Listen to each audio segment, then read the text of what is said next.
n'ai pas à m'excuser de dire ce que je pense.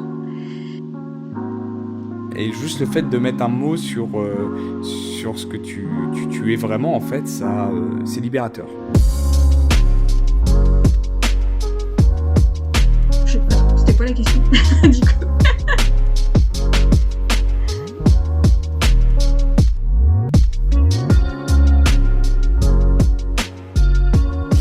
Bonjour et bienvenue dans Chacun son TDAH, le podcast où à chaque épisode je reçois un invité qui vient nous parler de son parcours et de comment il vit au quotidien avec son trouble de l'attention.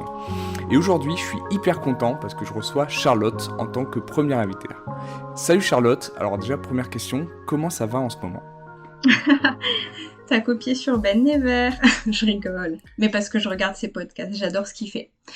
J'ai Alors, copié sur qui? Ben Never, tu le connais? Eh ben non, je le connais pas, C'est tu vois. fou, Donc tu as c'est vrai? raté, je te jure, je connais pas. Ah, mais c'est génial, il faut que tu regardes, absolument. Bon, alors je vais répondre à ta question. Du coup, bah écoute, ça va. C'est un peu comme réponse un peu banale, mais ouais, je trouve que ça va plutôt bien. Donc, je me sens bien dans ma vie. Je me sens plutôt heureuse. Donc, j'ai envie de dire, c'est le principal. En tout cas pour moi. Eh ben c'est super. Tu vis bien le confinement? C'est rapidement, ça se passe bien parce que je sais que c'est pas facile en ce moment, même si on approche de la fin. Eh ben, figure-toi que moi, le confinement, ça ne me dérange pas. Je le vis plutôt bien, contrairement à certains, puisque je suis quelqu'un, alors je dirais pas introverti, parce qu'en fait, j'ai des phases où je suis extravertie et d'autres où je suis plutôt introvertie, mais la solitude ne me dérange pas, dans une certaine mesure. Je Donc, comprends tout à fait. Je suis un peu pareil. Ce mélange introverti en même temps extraverti. Est-ce que tu pourrais d'ailleurs, voilà, est-ce que tu pourrais te présenter un peu pour les gens qui nous écoutent, nous dire qui tu es, où tu vis, ton âge, ce que tu fais dans la vie? absolument. Donc, je m'appelle Charlotte, je vis à Strasbourg, j'ai 28 ans, je suis illustratrice. Et donc, je vis avec mon chéri et mon chien et mon TDAH. Voilà. C'est cool. On va alors hein, pour les personnes qui du coup découvrent ou découvriront ce podcast, on va parler de plusieurs choses. On va se concentrer sur toi pendant environ 40 minutes à 1 heure et Mhm. parler de TDAH en général, du parcours de vie, de ce que ça implique dans le travail, de tout ce qui peut être lié à l'aspect médical, diagnostic et aussi sur l'aspect pratique au quotidien. Qu'est-ce que c'est de vivre avec un TDAH, les problèmes que ça peut engendrer, les avantages, et puis surtout le rapport aux autres en général. Du coup, je voulais commencer par ça. Est-ce que tu peux nous parler un peu de ton rapport au TDAH? Comment ça s'est passé pour toi au niveau de l'enfance, ton parcours un petit peu?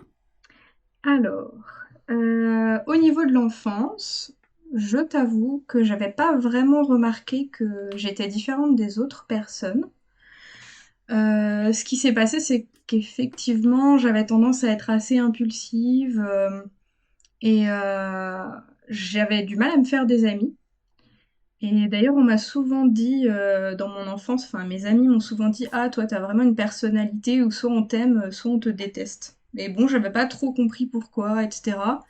J'avais tendance à cause de mon impulsivité et le fait que je parle sans réfléchir, enfin, ce qui n'est plus forcément le cas maintenant, mais ce qu'il a été longtemps, bah, j'avais tendance à me faire effectivement vite des ennemis, quoi. Je disais ce que je pensais, et puis voilà, puis si ça plaisait pas aux gens, ben, c'était pareil.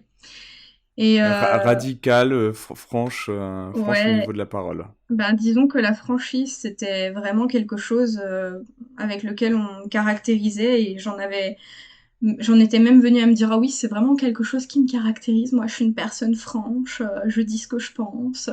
Alors les gens, je pense que eux le disaient pas forcément en mode ah c'est une qualité. Ils me disaient ah bah dis donc t'es franche. Et moi j'étais là ouais j'en suis fière. Ouais. Mais Est-ce bon que du coup ça t'est arrivé du coup de te rendre compte de ça par rapport au rapport des autres, alors que toi, tu voyais pas forcément le mal ou le problème de dire juste ce qui te passait par la tête. Ah bah bien sûr. Mais en fait, j'ai Mhm. souvent ressenti l'injustice, hein, parce que... Alors, aujourd'hui, j'en suis revenue, hein, je sais que dire ce qu'on pense, c'est pas forcément dire la vérité, déjà. Parce que quand on est enfant, enfin, en tout cas, moi, j'avais du mal à faire cette nuance entre ce que je pense et ce qui est réellement. En tout cas, pour moi, je disais, si je dis ce que je pense, ça veut dire que pour moi, c'est ma vérité, donc vous devez l'accepter. Enfin, je n'ai pas à m'excuser de dire ce que je pense. Et du coup, évidemment, ça m'a joué des tours parce que... Attends, c'était quoi la question? Du coup. Du coup, alors ça va être les auditeurs qui nous écoutent, qui ont un TDAH comprendront, les autres beaucoup moins. La question c'était, du coup, tu t'es rendu compte que cette franchise en fait n'était pas forcément acceptée par tout le monde ou que c'était parfois ça pouvait être paraître bizarre pour certaines personnes. Oui, tout à fait, voilà. Et du coup, j'avais l'impression que les gens autour de moi qui refusaient ce côté de ma personnalité, je me suis dit, bah, c'est forcément des gens qui aiment cacher ce qu'ils pensent, enfin, qui sont, enfin, de manière vicieuse, enfin, ou manipulatrice. S'ils veulent pas dire ce qu'ils Mhm. pensent, c'est que c'est de la manipulation. Alors que, en fait, non. Mais du coup, j'avais l'impression de sentir ce décalage entre nous où je me disais, bah, en fait, moi, je suis entière, je dis ce que je pense, je cache Ouais. pas les choses, et les autres, ils préfèrent faire croire des sourires devant, et derrière, dire des méchancetés et tout. Évidemment, le monde n'est pas tout noir ou Et tout blanc, hein. Et question par rapport à ça, est-ce que ça t'est arrivé, la question est pas innocente parce que moi ça m'est arrivé, est-ce que ça t'est arrivé de te retrouver dans des situations où tu vois que alors choqué c'est peut-être un peu extrême, mais tu dis des choses qui vont paraître peut-être déplacées à certaines personnes, ou des choses qui se disent pas, mais toi sur le Mhm. moment tu vois pas où est le problème du tout. Oui, ouais, tout à fait, oui, oui, bien sûr. Bien sûr, mais en fait, c'est marrant parce que j'ai pris conscience que très récemment, que en fait, quand on doit s'excuser pour quelque chose qu'on a dit, ce n'est pas pour retirer les paroles qu'on a dit. Enfin, comment expliquer ça? En gros, quand tu dis quelque chose à quelqu'un qui te semble être vrai, par exemple, bah, ça m'est déjà arrivé. On va prendre un exemple concret. J'ai dit une fois à ma manager que je trouvais que sa robe ressemblait à un rideau. Elle l'a très mal pris. Et donc là, je vais prendre le point de vue que j'aurais eu quand j'étais jeune. J'aurais dit, bah, je vois pas pourquoi je m'excuserais, parce qu'en fait, bah, j'ai juste dit ce que je pensais, tu vois. Et Mhm. voilà. Aujourd'hui, je sais que si on s'excuse, c'est pas pour ça, en fait. C'est dans la réflexion qu'on va avoir derrière, on va se dire pourquoi j'ai reproché. Enfin, j'avais pas spécialement besoin de donner mon avis. Enfin, ça n'apporte rien, ça ne va pas aider en quoi que ce soit, en tout cas dans ce cas-là, voilà. Et en plus, la manière dont je l'ai dit, ça l'a blessé. Donc, la raison pour laquelle je m'excuse, ce n'est pas pour faire croire que je ne pensais pas que sa robe ressemblait à un rideau, mais c'est Mhm. parce que je reconnais que je n'avais, enfin, la parole que j'ai eue Parce que ça l'a n'avait, blessé. voilà, et puis n'avait pas lieu d'être. Ça n'apporte rien, tu vois. Oui, ouais, non, je comprends. Et puis bon, après, ça change pas que sans doute sa robe ressemblait à un rideau. Ça change Bah, pas pour toi. selon mon Mais avis, mais peut-être que, voilà. en plus, elle n'a jamais eu des rideaux comme ça chez elle et que du coup, ça lui évoque pas du tout la même chose. Enfin, faut aussi penser que ce qu'on a dans notre tête, ça vient aussi de nos expériences, de ce qu'on a vécu, etc. Et notre réalité n'est pas la même que celle des autres. Donc, bon, mais Ouais. c'est un autre Ça, débat. je, Ça, je pense que c'est très intéressant, effectivement. Moi, ça m'arrive à peu près 3 fois par jour, minimum. Mais je vois très bien ce que tu veux dire. Et je pense pour ceux qui n'ont pas de TDAH aussi, très intéressant à comprendre. Parce que voilà, alors, je le répète, ce podcast est fait pour tout le monde. Ceux qui ont un TDAH et qui peut-être vont se reconnaître. Et ceux qui sont juste curieux, qui vivent avec quelqu'un qui a un TDAH. Mais c'est vrai que ça arrive très très souvent et du coup, moi, alors je parle pour moi, ce qui peut m'arriver, c'est de te rendre compte que un propos a choqué, dérangé ou a mis mal à l'aise quelqu'un, et souvent tu t'excuses pas du propos parce que t'as une pensée que tu penses être une vérité, mais de ce que ça peut faire ressurgir chez les gens en fait, parce que donc, ton but c'était, enfin moi en tout cas c'était pas de choquer et de mettre mal à l'aise aux gens, mais du coup voilà, en tout cas moi c'est comme ça que je vois, c'est quand je m'excuse c'est voilà, je voulais pas choquer, je voulais pas déranger, c'est Mhm. juste c'est sorti comme ça parce que c'était sur le moment, c'était ma vérité. Alors, il s'avère que quand j'étais plus jeune, il m'est souvent arrivé de m'excuser juste pour calmer l'autre personne, pour lui faire plaisir. Et pas parce que j'avais réellement Oui. compris le sens de mes actes, enfin, la conséquence de mes actes. Je suis contente d'être passée à un niveau au-dessus et d'être capable de comprendre que ce que je fais peut provoquer chez les autres des sentiments et, euh, et c'est ok en fait. On a le droit Mhm. d'être triste, d'être en colère, etc. Et les autres ont le droit aussi de se sentir blessés, etc. Il faut accepter les sentiments, il faut pas juste dire oui c'est bon, excuse-moi, vas-y, oublie, c'est bon, passe à autre Mhm. chose quoi. Et ça c'est quelque chose D- que je faisais d- souvent avant. D'ailleurs, est-ce que quand tu t'expliques, quand tu t'excuses d'avoir, si ça a choqué ou dérangé Mhm. une personne, ton interlocuteur, est-ce que tu arrives vraiment à faire comprendre que voilà, ce que tu as dit, c'était ta vérité sur le moment et que il y avait rien de mal à ça dans ta tête, mais voilà, que tu voulais pas blesser la personne. Est-ce que tu arrives vraiment à t'expliquer et à faire comprendre ça à la personne parce que c'est pas forcément évident. Alors en fait, avant, ce que je faisais c'est que je disais ben, c'est ce que j'ai pensé et je l'ai dit, tu vois. Mhm. Maintenant, j'arrive vraiment à me mettre à la place de la personne et je dis je suis vraiment désolée. euh, j'avais pas saisi que mes paroles en fait pourraient te rendre triste, t'affecter. En fait, je me mets à la place, je fais preuve d'empathie, tu vois. Mhm. Et je me dis, enfin, j'essaye de me mettre à sa place et je me dis, elle a dû ressentir ça, cette personne. Et je lui dis, je suis désolée de que j'avais pas saisi que mes paroles pouvaient te blesser, te voilà. Et si j'avais su que ça aurait cet effet sur toi, évidemment, je ne les aurais pas dites, etc. Au lieu de juste dire, pardon, j'ai dit ce que je pensais, tu vois. Ouais, Après, non, je vois très bien. Et c'est vrai que c'est souvent comme ça aussi que ça se manifeste. Alors toi, du coup, tu nous dis que c'est le premier signe de manifestation durant ton enfance. Moi, ça doit être ouais, sûrement lié à ça parce que effectivement, quand t'as ta vérité et tu dis ta vérité, tu comprends pas que ça peut déranger d'autres personnes. tout Donc à toi, c'est fait. comme ça que ça s'est manifesté au final, Oui, les c'était premiers vraiment signes. les premières choses où donc mes parents avaient tendance à dire ouais, Charlotte, elle fait sa petite chef, elle commande ce qu'il faut faire à ses copines, etc. Donc ça c'est, je pense, tout simplement mon impulsivité qui ressortait en fait. Ou genre si Mhm. quelqu'un faisait pas ce que je voulais, je disais mais non, faut pas faire comme ci, faut faire comme ça, et t'as rien compris, nanana. Évidemment, c'est ce que je pensais sur le coup, hein, genre t'as rien compris, t'es bête, ta ta ta. Bon, maintenant, je dirais plus ça aujourd'hui, tu vois, mais en tant qu'enfant, tu crois que si l'autre il fait pas comme t'as dit, c'est parce qu'il a pas compris.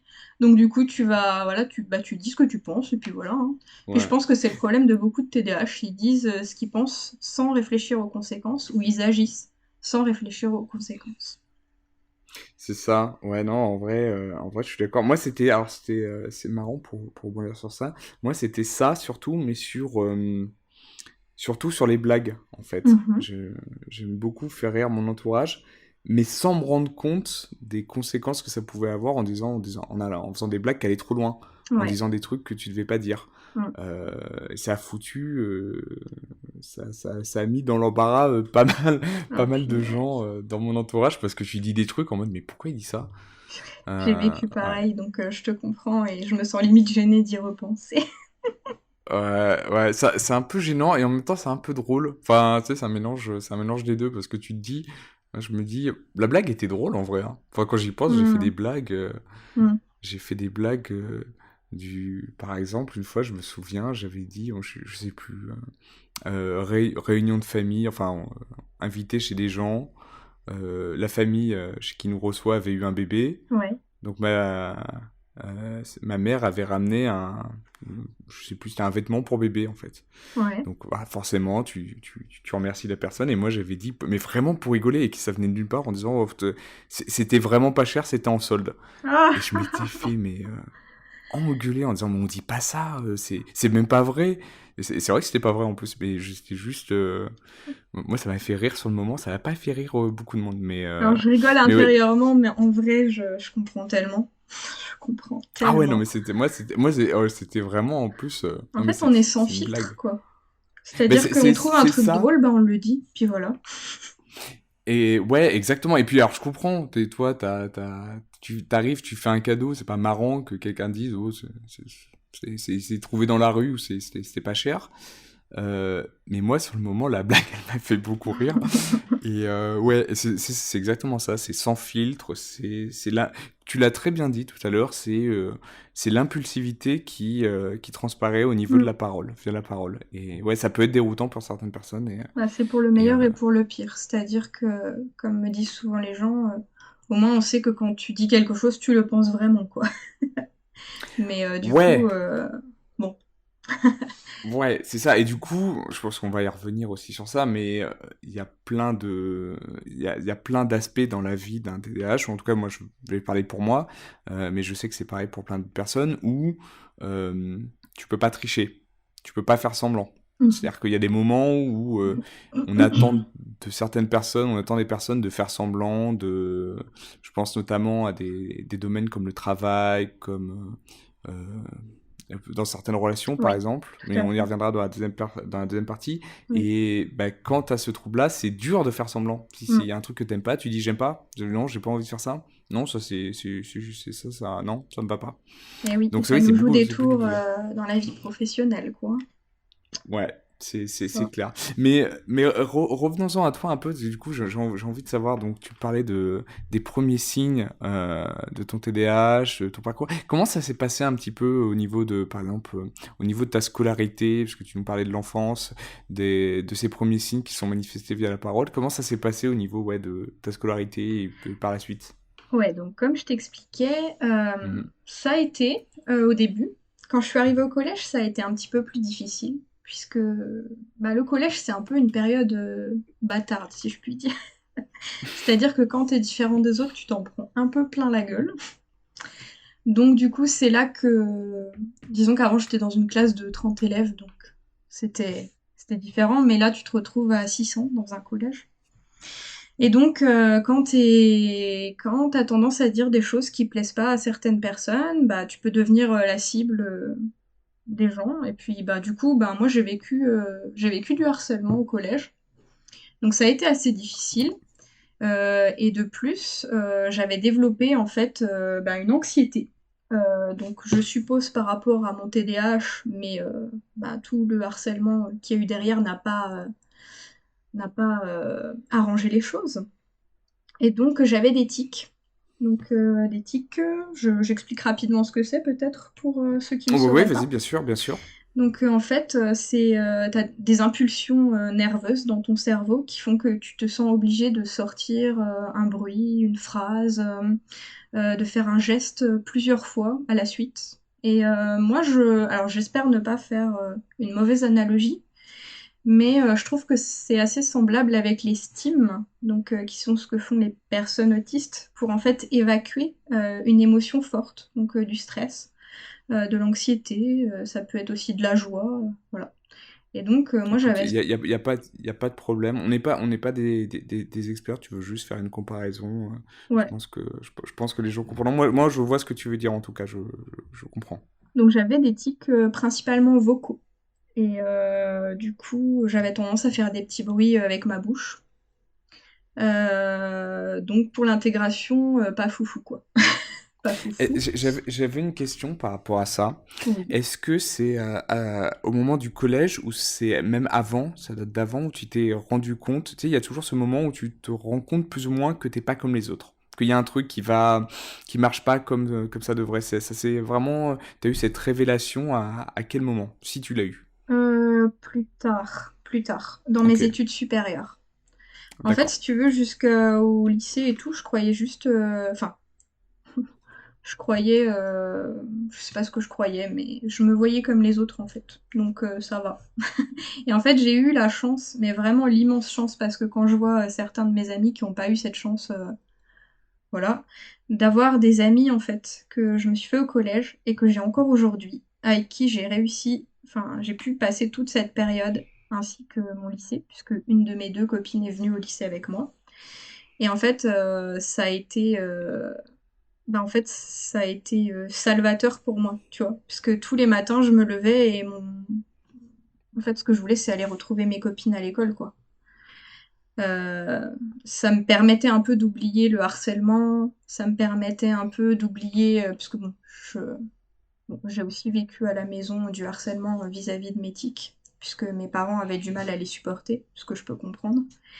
Et donc, le seul moment où je Ok. pouvais être bien, c'était quand je retrouvais mes amis à l'école. D'ailleurs, j'avais beaucoup plus de tics quand je les voyais, bizarrement. Enfin, beaucoup Ouais. moins en tout cas. Et voilà, c'est grâce à ça que j'ai pu traverser cette période difficile. Donc, je leur suis reconnaissante.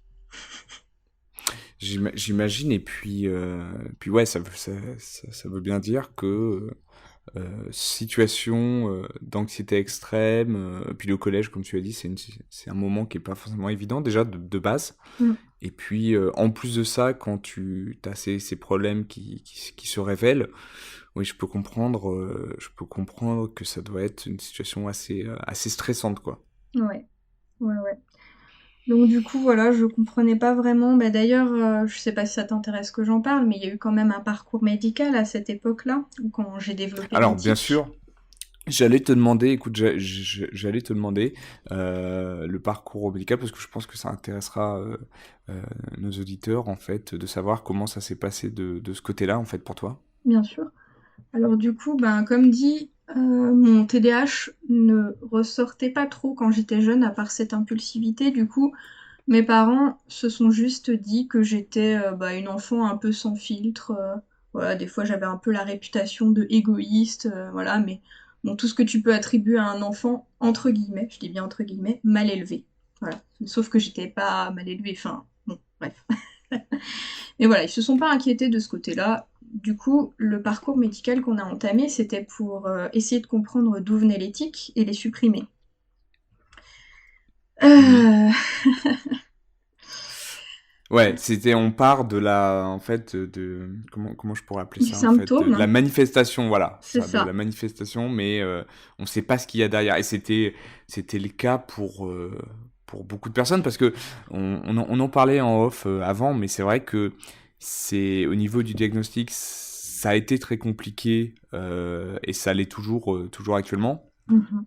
Mais voilà, c'était très dur de mettre les mots dessus, même si les symptômes, en fait, le cas existait. Moi, à mon époque, on appelait ça juste de l'hyperactivité. Mhm. Pas du tout, on parlait pas de troubles de l'attention à l'époque. Mais oui, c'était beaucoup, en fait, on traitait les symptômes en particulier. Mais C'est ça. ça allait pas plus loin. Sans compter que une autre raison pour laquelle on s'est pas trop douté pour mon TDAH, c'est que j'avais des facilités à l'école. Donc malgré le fait que je n'écoutais pas trop en cours, que je dessinais autour de mes cahiers, etc., j'avais quand même des notes correctes. Donc au final, enfin correctes, 12, 13, 14, voilà.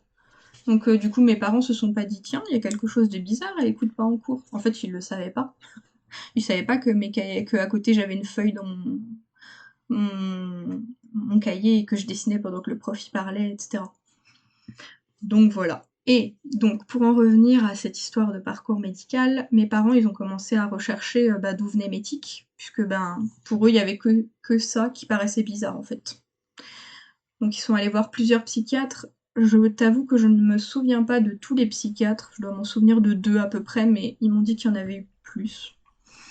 Et donc, ça a été chaotique dans le sens où personne n'a jamais évoqué le trouble du déficit de l'attention. Il y a une des psychiatres qui a parlé de Gilles de la Tourette, donc c'est un syndrome dans lequel on a des tics, et Ouais, bah qui, oui, parce qu'il y a des tics, oui, effectivement. oui, Ouais, ouais. et qui d'ailleurs, pour l'anecdote, est, alors j'espère pas dire de bêtises, mais médicalement parlant, le contraire du TDAH. C'est-à-dire que dans le Ah ouais, TDAH, on a un vas-y. déficit de dopamine, mais dans Gilles de la Tourette, on a trop de dopamine, et donc on fait des tics pour l'évacuer. Alors ça, je savais pas, Alors, effectivement. j'espère ne pas dire de bêtises, mais en tout cas, j'avais entendu parler de ça. Et... Ouais, de toute façon, ce podcast n'est pas validé par une association médicale. Nous ne sommes Faites pas des vos professionnels de recherches. santé, voilà. Faites vos Voilà, non, recherches non. vous-même. Mais Voilà, en c'est tout ça. cas, c'est des recherches que j'ai fait bien plus tard sur lesquelles j'ai découvert cela. Donc voilà, il y en avait qui avaient parlé de ça, mais globalement, mes parents étaient en mode non, non, c'est pas ça. Ils repoussaient totalement cette idée-là. Et puis, je sais pas si tu te rappelles, mais à l'époque, il y avait des émissions qui passaient à la télé dans lesquelles tu voyais des gens qui avaient, bah, on va dire, Gilles de la Tourette, mais d'autres choses. Et c'était genre hallucinant. Tu les voyais faire des tics incroyables, où ils criaient des gros mots et tout. Alors que dans la plupart Ouais, des cas, Gilles de la Tourette, c'est seulement 10% des cas qui sont comme ça. Et 90% des cas où les gens ont l'air tout à fait normaux et ont des tics, des petits tics, ouais. et qui disparaissent en grandissant. Donc moi, je suis restée avec ce truc dans la tête que j'avais entendu. Et je m'étais dit, bon, je pense pas que ce soit ça, mais ça m'est resté un petit peu dans la tête et tout. Et après, on est allé voir un autre psychiatre qui lui a dit, non, mais en fait, elle est juste anxieuse, votre fille. Elle fait de l'anxiété. Et donc, si vous voulez que ces tics arrêtent, il faut la mettre sous antidépresseur. Donc le gars, c'était horrible, hein. C'était des séances où genre j'étais assise sur un divan, je parlais et lui faisait mhm, mhm, Ah ouais, ouais. le cliché, Ah, effectivement, tellement, de la psychothérapie. Oh là c'est là. ça, c'était horrible. Genre c'était un psychiatre, mais en fait il me parlait jamais et j'étais là, mais pourquoi je suis là en fait? Et donc au bout d'un moment, il a fini par me prescrire des antidépresseurs, donc pour les initier aux antidépresseurs, il s'agit, J'en ai jamais pris, moi. Alors, tu peux y alors je aller. n'en ai jamais pris non plus, enfin à part cela, c'était Zoloft. Alors, apparemment, les antidépresseurs, à l'époque, hein, il y a 20 ans, c'était pas du tout la même chose qu'aujourd'hui, hein. C'était, comment dire, il y avait plus de, peut-être plus de, enfin, on pouvait plus être accro ou D'effets secondaires, peut-être, ouais, je sais aussi. pas exactement comment c'était. Malheureusement, je ne veux pas que par mes paroles, les gens se disent les antidépresseurs, c'est mal en tout cas. Voilà. Aujourd'hui, c'est plus pareil. J'ai pas du tout de connaissances sur ça. Moi, j'avoue, d'un point de vue extérieur, mais comme beaucoup de personnes, je dirais, j'ai cette vision des antidépresseurs qui te rendent un peu amorphe, en Bah, vrai. Mais malheureusement, comme mon j'en, expérience, il s'est passé ça, mais je veux pas que les gens se fassent une idée donc de par voilà, ça, moi quoi. Voilà. voilà, j'ai pas d'avis sur la question, j'en ai jamais pris dans mon parcours, mais Donc je voilà, les auditeurs qui nous écoutent, si vous avez besoin de prendre des antidépresseurs et que c'est suivi, etc., par une personne compétente, vous les prenez. Voilà, nous ne sommes pas vos médecins. Voilà, je veux que ça exactement. soit bien clair. C'est ça, On fait c'est juste un dialogue c'est sur ça. le TDAH, on partage nos expériences. Et Ne donc, prenez pas des avis médicaux pour acquis, voilà, surtout. exactement. Et donc, du coup, puis en plus, il est tout à fait possible qu'on ait un TDAH et qu'on ait besoin d'antidépresseurs, hein. Ça, c'est... voilà. Ça va, ouais, bien sûr. Il y a pas... voilà. Il y a plein de situations, plein de personnes, et voilà. Donc, du coup, Donc ouais, j'ai été mis... situation pas facile avec antidépresseur du coup. exactement. Donc, j'ai été mis sous Zoloft, la plus petite dose à l'époque. Et puis, bah, mes tics n'ont pas disparu. Donc, on a augmenté la dose, une fois, deux fois, je crois, pour des doses qui étaient assez incroyables pour un enfant, me semble-t-il. Et donc, mes tics se sont arrêtés. Incroyable. Par contre, ben, je suis devenue un zombie. Donc, je t'avoue que je n'ai plus du tout de souvenir de ce moment-là. Juste, je me rappelle que je dormais en cours, en fait. Ça me crevait à mort. Mais j'avais plus de tics, hein. Et donc, bon, bah, Ok. mes parents, ça, je t'avoue que ça les a beaucoup rebutés par rapport au psychiatre, au traitement, etc. Ils se sont dit, non, mais là, c'est pas possible, quoi. Genre, Ce qui est normal parce que tes parents, tu viens auprès d'un expert chercher une solution au problème de ton enfant. mhm, Et du coup, tu vois que ça marche pas, au pire que ça aggrave la situation. Donc, ouais, je pense que... moi, je comprends cette réflexion, ce ressenti des parents qui voient que ça aggrave le problème. bien sûr. Ça peut l'aggraver. Ben, disons que c'était pas... Enfin, en soi, si le problème de base, ils considéraient que c'était l'éthique, bon, ça c'est bon, c'était réglé. Mais je veux dire que si ton enfant devient un zombie, n'arrive plus à suivre à l'école, tu vois, à un moment, bon, je crois que la balance bénéfice-coût, elle est pas ouf, quoi. Ouais, effectivement, c'est le problème. C'est le problème. C'est le problème. Si t'as mal à la tête et que je te donne je te frappe avec un marteau sur le pied, bon, t'auras mal au pied, t'auras plus mal à la tête. Mais bon, ça résout pas le problème. Exactement. Et donc, si je raconte ça par rapport à mes parents, c'est parce que ça influe sur la suite de l'histoire, voilà, sur la prise du traitement TDAH plus Mhm. loin, quoi. Mais donc, toujours est-il que j'ai arrêté de prendre du jour au lendemain, quasiment, sans me sevrer, les antidépresseurs. Donc, quand je dis ça, les gens, ils sont sur le cul à chaque fois. Mais en fait, je savais même pas qu'il fallait se sevrer. Enfin, j'ai dû vite fait me sevrer, mais voilà. Je sais même pas combien de temps j'en ai pris pour te dire, donc je sais même pas si j'avais vraiment besoin d'un sevrage ou pas. Enfin, je te dis, je me rappelle plus de cette période, je me souviens juste que j'ai arrêté petit à petit, puis totalement, quoi. Parce que... Et mes parents, ils ont pas dit non, parce que pour eux, c'est... Enfin, ils me voyaient dans cet état-là, et ils étaient choqués, quoi. Ouais, je comprends. C'est marrant parce que, enfin, c'est marrant. C'est pas vraiment marrant, mais euh, dans mon parcours, moi, j'ai pas vu de psychiatre à Mhm. l'enfance, mais c'était effectivement la même démarche, c'est-à-dire de consulter plusieurs spécialistes. Et je crois que j'ai dû voir, mais je me souviens très peu, mais j'ai dû voir un pédopsychiatre, j'ai dû Mhm. voir faire des cours d'orthophonie. Parce que ça peut, le TDAH, du coup, problème de l'attention, ça peut avoir aussi des impacts sur le travail à l'école, sur Ouais, l'écriture et tout. tout à fait. Mais pas exactement le même parcours que toi, mais effectivement, cette démarche de on va consulter plein de spécialistes et au final, t'as pas un spécialiste deux spécialistes qui te disent la même chose. Ouais, On se concentre, bah toi, on s'est concentré sur l'éthique, moi on s'est concentré sur l'orthophonie. bah oui. Mais sans chercher, enfin sans arriver à trouver ce qu'il y avait de plus profond, parce que maintenant avec le recul, je sais que mes problèmes de diction et liés à Mhm. l'écriture, lié à 99% lié au TDAH. Mais tu sais, quand tu dis ça, ça me rappelle quelque chose que j'ai pas raconté parce que sur le coup, ça m'était pas venu. Mais donc, ma maman est Mhm. maîtresse d'école et donc, quand j'étais petite, elle me faisait faire tous mes devoirs. Et je me souviens que il y avait parfois des choses à lire et donc elle me disait de lire. Et en fait, comme mon cerveau allait trop vite, je commençais le début du mot et j'inventais une fin en fait. Ben, je pense qu'il y a beaucoup de TDAH qui font ça en fait pour aller plus vite. Tu vois le début du mot, tu te dis ah ouais ça commence par chat, c'est sûr ça va se finir comme pitot, donc chapiteau quoi. Alors qu'en fait c'était chapeau, voilà.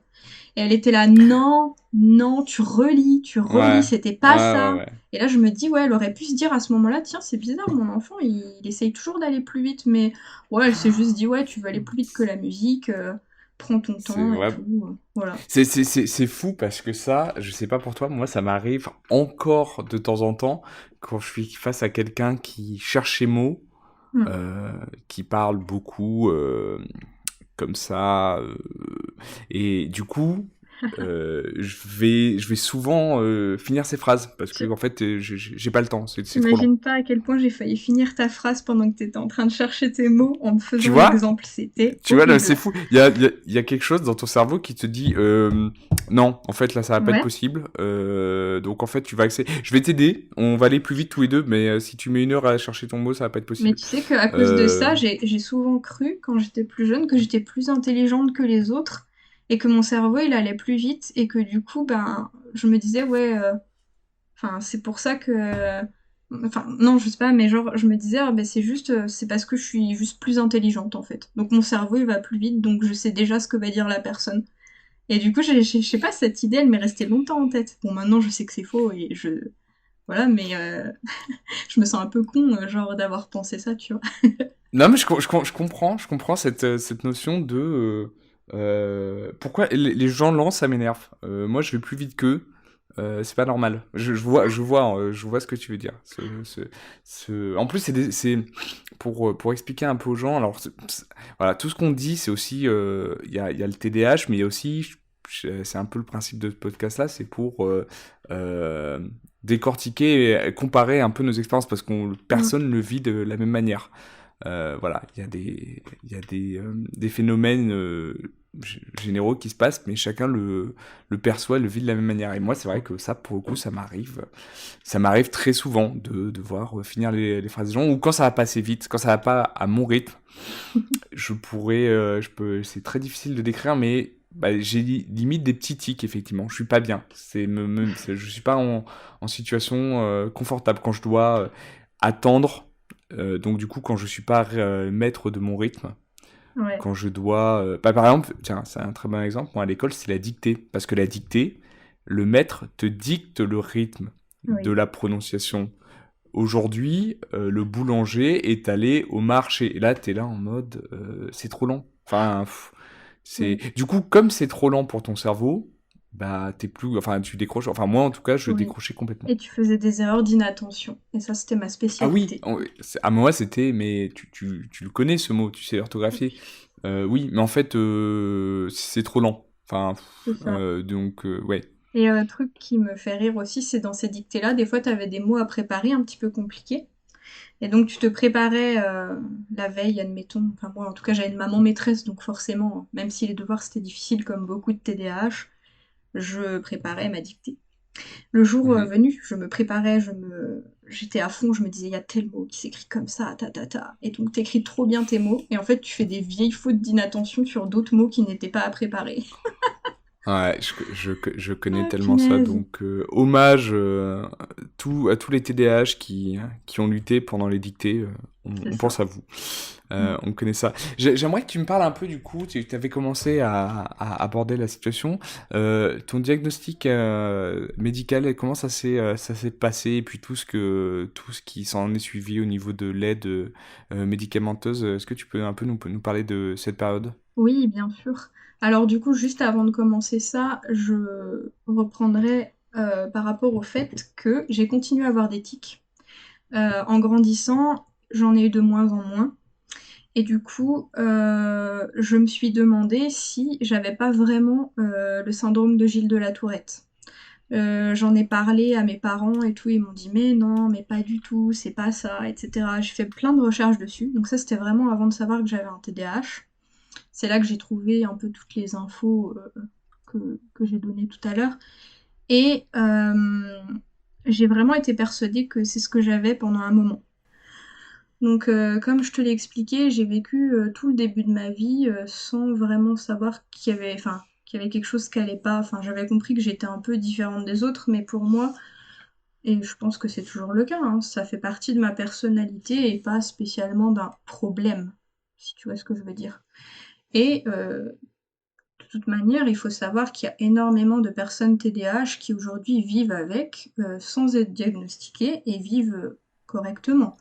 Alors après, il y en a peut-être qui sont en dépression, avec des troubles anxieux, et d'autres qui vivent juste normalement. Voilà. Donc, oui.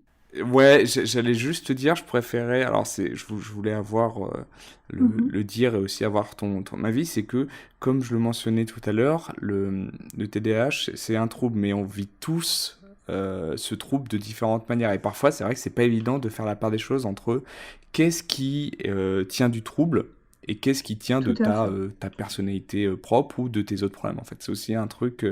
On peut être TDAH avec une autre personne, rencontrer une autre personne TDAH et se rendre compte que voilà, on le vit complètement différent. Tout à fait. Exactement. Et ça dépend énormément des expériences que tu as vécues au cours de ta vie, mais aussi de ton cadre actuel de vie. C'est-à-dire quel métier tu fais, est-ce que tu es en couple ou pas, est-ce que tu vis seul ou pas, dans une maison, est-ce que tu as une femme de ménage, enfin, je dis ça parce qu'en fait, avoir une femme de ménage, ça peut te prendre une partie de ta charge mentale, en fait. Mhm, bien sûr, Et ouais. donc, de ce fait, ayant eu très longtemps mes parents derrière moi, puisque j'ai vécu chez moi, mais après, malgré le fait que j'étais partie de la maison, ils payaient mon loyer, ils me donnaient de l'argent pour que je m'achète à manger, etc. Et donc, je n'avais pas vraiment de responsabilité, enfin, pas autant que certains adultes. Je ne ressentais pas forcément mon trouble, en fait. Je comprends. Donc je m'en étais pas forcément rendu compte. Mais il s'avère que bah, j'ai terminé mes études, donc il y a 3 ans, j'ai du mal à 2017, 4 ans, voilà. j'ai terminé donc mon master, que je n'ai pas eu. C'est une autre histoire. Mais le TDAH en fait partie. Ok. Et donc, j'ai terminé mon master et je me suis retrouvée avec mes parents me disant, bon, bah maintenant, il va falloir te lancer un petit peu dans la vie, avoir ton travail, payer ton loyer, etc. Et j'ai envie de dire, c'est là que les ennuis commencent, mais en fait, c'est un peu schématisé, évidemment, mais bah, tu as beaucoup plus de responsabilités. Et bah, ce qui autrefois était anecdotique devient plus handicapant, on va dire. Mhm, mhm. Et bah, tu dois te lancer dans la vie, dans le travail, donc tu as des, comment? Tu as un patron, tu as des collègues, tu dois aller travailler, te lever tous les matins, à telle heure, etc. Évidemment, tu avais ça quand tu étais à l'école aussi, mais là, tu as plus le stress que c'est bah, c'est ce qui te permet de vivre, Parce quoi. que t'es tout seul aussi, t'es moins guidé, c'est-à-dire que l'école, t'as pas vraiment de choix. Enfin, t'as moins de choix, c'est-à-dire que t'es plus sur des rails, t'es plus guidé. Tout Et à plus fait. t'avances dans la vie, plus tu dépends uniquement de toi. Et plus Voilà. c'est compliqué. Je suis d'accord, moi c'est à peu près à ce moment-là où ça s'est révélé, c'est à la fac, comme beaucoup de personnes, je Mm. pense. C'est quand tu dois gérer tes projets tout seul, que t'as pas le devoir que tu dois faire le mercredi après-midi dans la classe. Ouais. Là, c'est vraiment c'est à toi. Personne va venir t'aider en fait si tu le fais pas. T'es seul face à ta Écoute. responsabilité et c'est là où ça peut devenir très compliqué. Ouais, moi, c'est là aussi où je me suis rendu compte que effectivement, j'étais moins proactif, on va dire. Mm. Ben, c'est en partie pour ça que j'ai pas eu mon master, hein. Puisqu'avant j'ai fait un BTS, donc très cadré. J'ai fait une licence professionnelle, c'était aussi très cadré. Et en master, bah tu te retrouves à la fac, quoi. Et moi je m'étais toujours dit que de toute manière la fac c'était pas pour moi, que j'avais besoin de cadre et tout, sans comprendre vraiment pourquoi, hein. Il suffit qu'en plus tu te retrouves dans un endroit où finalement le sujet, ce que tu fais t'intéresse pas trop, enfin plus autant qu'au début, et puis bah avec le TDAH tu décroches vite, puisque si tu ne prends pas de plaisir, ben, tu as du mal à développer Ouais, ouais. un attachement, une motivation, etc. Et puis en plus, vu que ça marche beaucoup par module, en fait, tu peux prendre du plaisir dans certains modules et aucun dans certains. Tout Mais à fait. ça marche pas comme ça. Tu vas devoir quand même assister au module et tu peux pas, comme c'est pas à la carte, bah, c'est Mm, généralement là où ça se révèle en fait. tout à fait. Mais donc, pour en revenir à la vie professionnelle, eh bien, quand juste c'est mon changement en fait de contexte de vie qui a fait que je me suis retrouvée handicapée alors que je l'étais pas spécialement avant, et pourtant avant j'avais un TDAH et maintenant j'en ai toujours un et le même, hein. Mhm. Donc voilà. Ce qui fait que je me suis retrouvée fatiguée, fatiguée, fatiguée. Je me levais le matin. Bon, j'ai eu un chien. C'est pas aussi fatigant qu'un enfant, mais ça prend quand même de l'énergie. Je me levais le matin, j'allais promener mon chien, et quand je rentrais, j'avais envie de faire une sieste. C'est fou, j'ai eu l'impression on a un peu le même parcours. C'est un peu ça aussi. Je pense beaucoup de TDAH quand même. Cette sensation moi, je me rappelle les sensations de euh, tout est fatigant. Tu vois, Exactement. rentrer d'une journée de classe fatigant, faire une sieste. Parler avec quelqu'un dans la rue, fatigant. Ouais, aller chercher ton colis à la poste, c'est bon, j'ai bien mérité une pause, quoi. Ouais, c'est Exactement. tout est, tout est fatigant et parfois il y a des projets qui te paraissent insurmontables, du coup, parce que Exactement. moi c'était à la fac, je me souviens, c'était faire des journées c'était pas non, enfin c'est là où, du coup, pour les personnes qui n'ont pas et je comprends hein, que ça peut paraître bizarre, mais moi, il y avait des journées où, voilà, c'était des journées de 10 à, je sais pas moi, 19 heures, mais il y a des Mhm. journées où c'était insurmontable, c'était en mode, ah non, là, ça va pas être possible, quoi. Exactement. Et juste petit aparté pour dire que les gens autour comprennent pas et vont te dire non mais c'est rien, moi avant je faisais ça, je travaillais 46 heures par semaine, ça allait très bien, Je nanani, faisais nanana. 80 heures à la mine, j'ai pas eu de soucis. D'ailleurs, petit message, mais alors pour tout le monde, hein, enseignants, collègues, famille et tout, les meetings de 4 heures, c'est pas possible. Voilà, je préfère vous le dire. Sachez que pour une personne, en tout cas pour moi, mais je sais que pour beaucoup de personnes qui ont un TDAH, c'est ça. C'est-à-dire que ça demande, si on demandait une concentration sur 4 heures, c'est quasiment impossible. Je sais Ouais, pas pour toi, moi moi j'ai réussi, j'ai essayé plutôt de le mettre en place dans mon travail, mais ouais. les réunions de 4 heures, c'est pas possible. Alors moi, c'est les deux extrêmes. C'est soit la réunion va m'intéresser à mort, et genre je vais m'énerver quand on fait une pause, en me disant que c'est pas normal, qu'on pourrait continuer, et ta. Soit c'est chiant à mort, et j'aurais besoin d'une pause toutes les 30 minutes. Ouais. Vraiment, ça dépend du sujet, de si ça me passionne ou pas. Comme dit, moi, je rentre assez facilement en hyperfocalisation si ça me passionne. Donc voilà, c'est... Mais je comprends tout à fait. Parce que si vraiment bon, il y a des gens, je ne sais pas si c'est ton cas, mais il y a des gens qui ont un travail qui n'est pas forcément passionnant, qui est bien sur certains aspects et plus embêtant dans d'autres. Donc voilà, effectivement, se taper un meeting de 4 heures alors que t'es pas hyper passionné de ouf non plus par ce qui se dit, ouais, c'est dur quoi. Ouais, C'est moi dur. c'est un peu ça. Je veux pas te voler la vedette, mais moi j'ai un rapport au travail qui est un peu compliqué parce que le travail, c'est aussi passionnant que ça soit, ça reste quelque chose d'imposé, tu vois. C'est pas quelque chose où Tout tu à peux te fait. dire, bah, je vais pas venir mercredi, par exemple, parce que là, j'ai pas Mm, envie.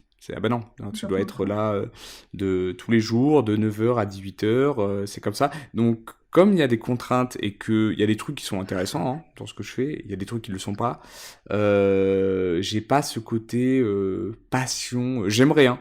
Mm, J'aimerais vraiment parce que, bah, mine de rien, dans notre société, là ça touche le TDAH et autre chose, mais voilà, dans notre société, dire que bah, t'es pas passionné par le travail, c'est pas une vision qui est mm. très facilement acceptée. On revient à la discussion du début, c'est-à-dire quand tu dis quelque chose qui te paraît être une vérité, tu comprends pas pourquoi les gens peuvent être choqués ou Ouais. offusqués.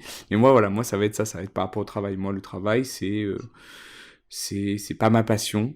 J'aimerais que ça le soit, mais voilà, ça l'est pas forcément. Et donc, je décroche facilement. Surtout quand ça m'intéresse pas et que c'est sur des points très précis. C'est aussi une des caractéristiques du TDAH, c'est-à-dire que quand il y a un travail qui va te demander d'être très rigoureux sur des points spécifiques, bah, par exemple la comptabilité, c'est pas un métier qui est recommandé pour un TDAH. À moins que là, si vous nous écoutez et que vous êtes TDAH et que vous adorez la compatibilité, comptabilité, pardon, très Ah, il y a bien. des intérêts spécifiques aussi dans le TDAH, hein. Bien sûr, ça doit arriver. En général, c'est juste que les boulots qui demandent d'être très rigoureux sur des points, donc le droit, Mhm. la compta, tous les RH, c'est en général plus compliqué. Donc du coup, ce que j'allais dire, c'est que je me permets de donner de petits tips pour les gens qui nous écoutent et qui seraient obligés de faire ces meetings de 4 heures.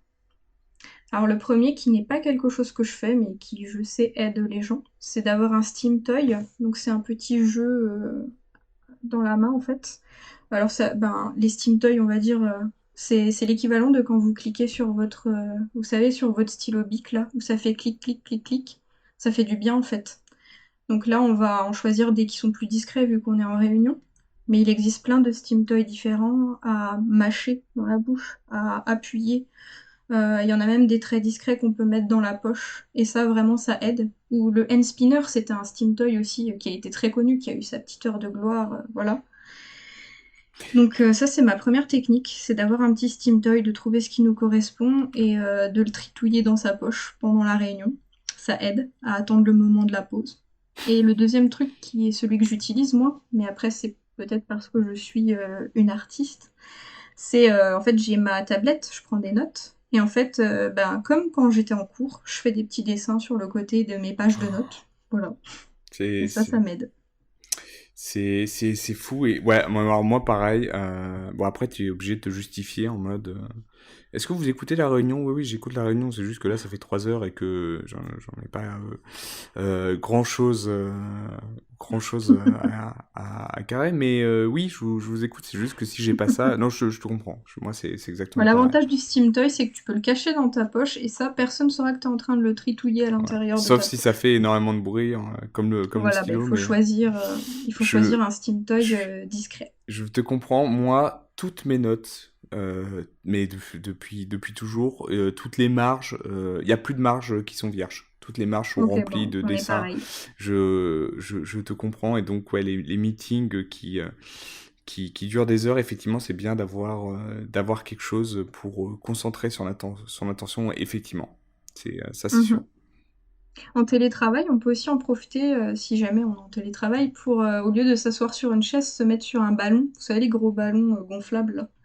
Et du coup, tu tournicotes sur ton ballon pendant que tu es au meeting, donc ça se voit pas spécialement, et du coup ça te permet d'être toujours en mouvement, de faire travailler ton hyperactivité et tout. Voilà, Ah ça ouais. peut aider aussi.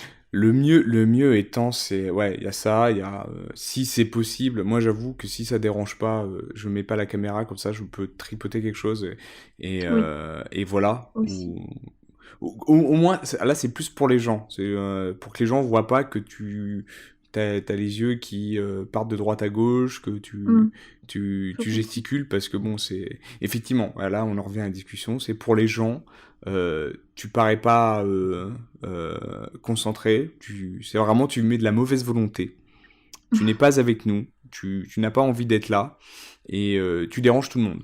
Alors, tu Ouais. n'as peut-être pas envie d'être là, mais bon, jusqu'à preuve du contraire, tu dois être là, donc si tu veux que je sois là, laisse-moi gérer cette situation comme je dois. Mais c'est vrai que on fera peut-être un épisode, je ferai peut-être un épisode spécial sur le travail et tout, parce que effectivement, il y a plein de situations comme ça, Tellement, ouais. les meetings, enfin, les situations où tu peux pas bouger, tu peux pas non Hmm, plus dire aux gens, moi je vous préviens, ça va être 30 minutes. Après, ouais. je vais fumer une clope, ou je vais prendre l'air. Ça aussi, Hmm. c'est un truc. Moi, j'ai réussi dans certains cas à l'imposer dans mon travail, à dire, moi, par contre, je prends une pause toutes les heures. Ça dure 5 minutes. Voilà. Je vais prendre l'air. Mais je peux pas faire 5 heures d'affilée. Alors moi, je t'avoue que ma technique, ça a été de trouver juste un métier dans lequel il n'y a pas besoin de faire des meetings pendant des heures. Voilà. C'est une autre technique. C'est une autre technique. Mais Donc je parle pas de mon métier d'illustratrice, hein, je parle de mon deuxième métier qui est donc vendeuse, qui est mon travail alimentaire, et qui donc consiste à rester debout toute la journée et aller voir ses clients, en parler, etc. Être hyper actif, en fait. ce qui est plutôt une bonne solution en soi. Si on est extraverti, ouais, tout à fait. Tout à Grave. fait. C'est assez adapté au TDAH, selon moi.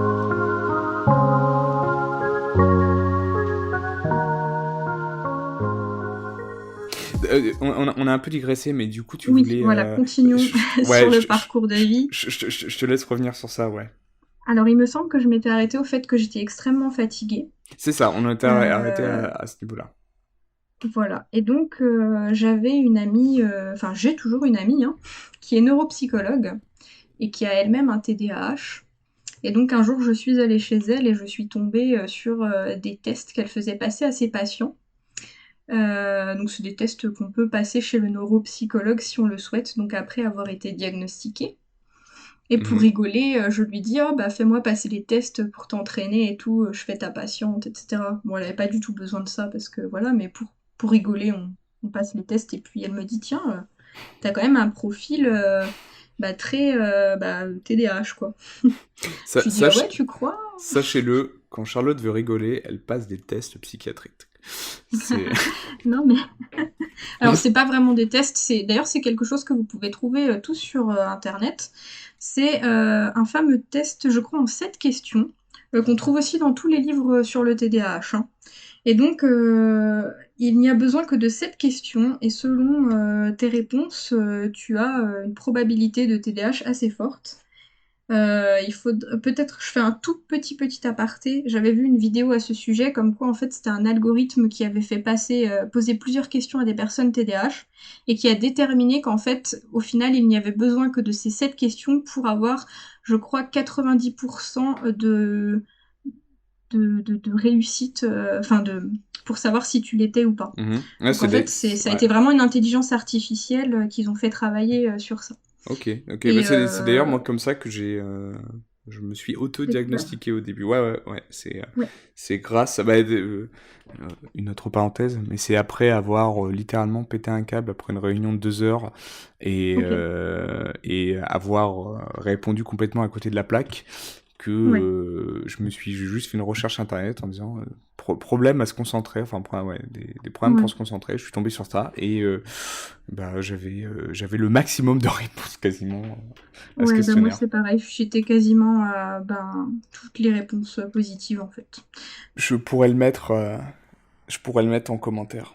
Ouais, dans la description, vous retrouverez le Voilà. En lien. fait, il y a un test en 2 parties et il n'y a que la première partie qui est nécessaire pour déterminer. Après, la deuxième partie permet de voir si ton profil est plutôt impulsif ou hyperactif ou les deux.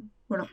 Mais c'est assez rapide. Il n'y a pas beaucoup de questions et il se trouve partout sur Internet et c'est un très bon test. Ouais, Après, évidemment, l'autodiagnostic doit évidemment être validé par un professionnel. On ne peut pas juste dire comme ça parce qu'on a fait un test sur Internet, c'est bon, je suis TDAH. ouais, c'est ça, exactement. C'est la première Voilà. étape si vous voulez avoir une Une idée. idée ou essayer de comprendre pourquoi vous vous sentez pas bien, etc.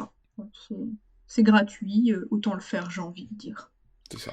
Donc voilà, et elle me dit ah tiens, t'as un profil très TDAH. Bon, ok, bon, soit, mais bon, ma vie continue et puis je reprends pied petit à petit, je suis moins fatiguée et ça va mieux. Si tu veux, je venais de changer de travail à ce moment-là, donc évidemment le temps de t'habituer, de remettre en place tes routines et tout, bah, ça va un peu mieux, tu vois. Et du coup j'oublie un peu ça pendant plusieurs mois, slash années, enfin, voilà. Et entre-temps, donc mon chéri découvre qu'il est autiste. Et Ok. il commence à faire des recherches sur l'autisme. Et puis il commence à me parler d'un truc qui est beaucoup utilisé pour les personnes autistes qui s'appelle les petites cuillères. Chaque jour, tu as des petites cuillères disponibles. Et chaque action te demande d'utiliser une petite cuillère. C'est très visuel hein, comme chose. Mhm. Peut-être qu'aller faire ses courses, ça te prend 3 petites cuillères et tu n'en as que 9 par jour. Peut-être que promener ton chien, ça te prend 3 petites cuillères aussi. Et du coup, à la fin, il ne te reste plus que 3 petites cuillères. Et du coup, eh ben, tu es obligé de choisir les actions que tu vas faire dans ta journée, sinon tu finis à plat, quoi. Hmm. Et ça m'a parlé parce qu'en fait, j'ai eu une phase où j'ai commencé à redevenir fatiguée. Donc c'était au premier confinement, en mars 2020 du coup. Et j'arrêtais pas de dire, ouais, j'épuise très vite mes petites cuillères, en fait. Et j'arrive pas. Enfin, en fait, c'est l'image que j'ai utilisée parce que c'est vraiment. J'arrivais pas à le formuler autrement. Mais je me disais, ouais, j'épuise super vite mes petites cuillères et je suis tout de suite fatiguée, quoi. Et je me suis rappelée de mon ami et je me suis dit, tiens, TDAH, peut-être ça peut avoir un rapport d'être fatiguée et tout. Donc moi, je suis une adepte des recherches internet, hein, je dis pas que je passe ma vie sur Doctissimo, mais dès que j'ai un pet de travers, comme dirait ma maman, je vais sur internet et je fais des recherches et cetera et je me dis: «Il y a quand même, ouais, il y a quand même des similitudes, quoi». J'avais encore cette, idée, dans ma jeunesse comme quoi on m'avait parlé de Gilles de la Tourette, donc j'ai fait aussi des recherches là-dessus. Je me dis: «Est-ce que ça peut pas juste être ça?» Voilà, parce que j'ai encore des tics et cetera. Donc voilà, je vais chez le médecin avec cette idée que bon, il y a quelque chose, mais je lui parle, voilà, je lui parle de tout ça, de mes voilà, et je lui parle de mon amie neuropsychologue qui aurait vu du TDAH chez moi. Elle me dit ah oui, oui, oui, effectivement. Donc elle me pose les questions de base hein, que va poser un médecin généraliste pour savoir si tu, enfin, médecin généraliste qui s'y connaît un petit peu quand même, hein, parce qu'à noter que tous les médecins ne sont pas sensibilisés à ça. Exactement, ouais. Elle me pose les questions de base. Est-ce que tu as du mal? Bah, en fait, les mêmes questions que le test que j'avais fait, hein. Est-ce que vous avez du mal à terminer un projet quand il est commencé? Est-ce que vous avez du mal à vous concentrer longtemps sur quelque chose, etc., etc. Et du coup, Oui, il s'avère oui, que ça oui, ressemble. oui et oui. Bien sûr que Voilà. oui. Et je lui dis, je suis au bout du rouleau. Et j'étais vraiment crevée. Et en fait, c'était le fait donc de. Alors, je vais te dire vraiment ce qui a été le déclencheur de cette deuxième entre guillemets crise, hein. C'est le fait d'avoir été en confinement et en fait de devoir reprendre ma vie d'avant. reprendre ma vie d'avant, récupérer toutes les responsabilités que j'avais laissées de côté, toute la charge mentale que j'avais laissée de côté, tout ça, ça me revenait dans la gueule. Ok, Alors, je ouais. sais pas si c'est comme ça pour toi, mais moi, en fait, j'ai besoin de beaucoup de temps avant de me réadapter à une nouvelle vie, en fait. Enfin, quand je change de rythme de vie, si c'est pour devenir une grosse larve et rester la journée sur mon canapé, ça va, tu vois. Mais si c'est avoir un nouveau travail, récupérer toutes mes responsabilités que j'avais pu, retourner chez les différents médecins où j'allais plus, etc., Ah voilà, ouais, c'est ça non, qui m'a mis à plat. moi c'est exactement ça. Alors moi c'est plus par rapport au travail, c'est dire que euh, j'ai été capable de, c'est horrible, hein. Enfin, maintenant que je le dis, je me rends compte, mais j'ai été capable de rester longtemps dans des boulots où j'étais pas heureux, Mhm. parce que en partie, pas uniquement à cause de ça, mais euh, un boulot où t'es pas heureux, bah, tu connais le travail, il y a pas trop de pression, t'es pas heureux, t'es Ouais, pas épanoui, mais voilà. Comment ça, un nouveau boulot, moi je rentre, je dors, hein. C'est, ouais, pareil. tu te mets la pression, t'as le syndrome de l'imposteur. Tu te demandes si tu mérites d'avoir le syndrome de l'imposteur tellement tu t'as pas une bonne estime euh, de toi-même. Et donc du coup, ouais, c'est épuisant. Ouais. Alors, je sais pas si tu as déjà ressenti ça aussi. C'est vraiment un truc que j'avais souvent en bouche et que j'ai beaucoup dit à mon médecin. J'ai l'impression d'être un enfant à qui on oblige de faire des trucs d'adultes. Est-ce que tu as ce sentiment aussi? D'avoir les Ouais, responsabilités d'un adulte. je le dirais pas exactement comme ça, mais il y a de Ouais. ça. Moi, j'ai le côté très. Bon, dans ma tête, je suis toujours un gamin un peu, le côté impulsif et tout. Moi, ça Mhm. va surtout être, je vais avoir une idée en tête, comme un gamin en fait. Ouais, Tiens, aujourd'hui on va à la plage. ouais, Et ben on va me dire, bah non, on va pas à la plage, en fait on va travailler et du ouais. coup un peu comme un gamin, le pire c'est si j'ai vu une lueur d'espoir, si je me suis dit c'est peut-être possible et qu'on me dit c'est pas possible au final, ah là ouais, je pourrais piquer une crise comme un gamin. Ou alors imagine, on va te dire non mais c'est pas possible parce que si, parce que ça. Et toi, dans ta tête, déjà, moi j'ai des milliers de solutions qui apparaissent. Ah Oui, mais on ouais, n'a qu'à faire ça et ensuite on pourra aller là. Oui, mais non, parce que. Bah alors on n'a qu'à faire ça. Oui, mais non, mais arrête, arrête, je te dis non, non c'est non, t'es pas un enfant. le non Ben, c'est non, moi c'est ouais, c'est compliqué à gérer, ouais, effectivement, parce que après c'est. tu te maîtrises. C'est aussi quand t'as un TDAH, on apprend à vivre avec et surtout on apprend, tu sais, c'est un peu les neurones miroirs, c'est-à-dire que Mhm. tu t'adaptes par rapport tu as vu tellement de gens autour de toi qui le sont pas, donc du coup tu prends un peu le pli, mais si tu t'écoutes réellement, tu fais Ouais, non, en fait non, je vois pas pourquoi je ferais ça comme ouais, ça. On va te dire, mais tout à si, fait. c'est comme C'est ça, comme tu ça. vas faire ça, après tu vas, Ouais, par la exemple, pour phrase c'est comme ça, c'est le voilà, pire truc du monde. C'est comme voilà. ça, pourquoi? Parce que quoi? Parce que c'est comme ça. Ok.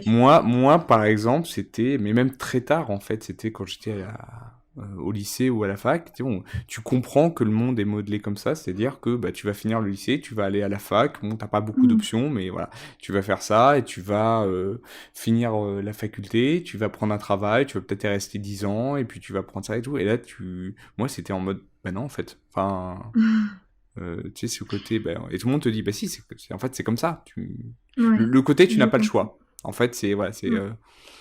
ouais, Mais en fait, il y a un peu de ça. j'ai des parents qui sont très dans cette optique-là, enfin qui étaient très dans cette optique-là. Quand j'ai essayé de leur dire que non, ça allait pas être comme ça pour moi, ils étaient en mode mais si, c'est comme ça pour tout le monde en fait.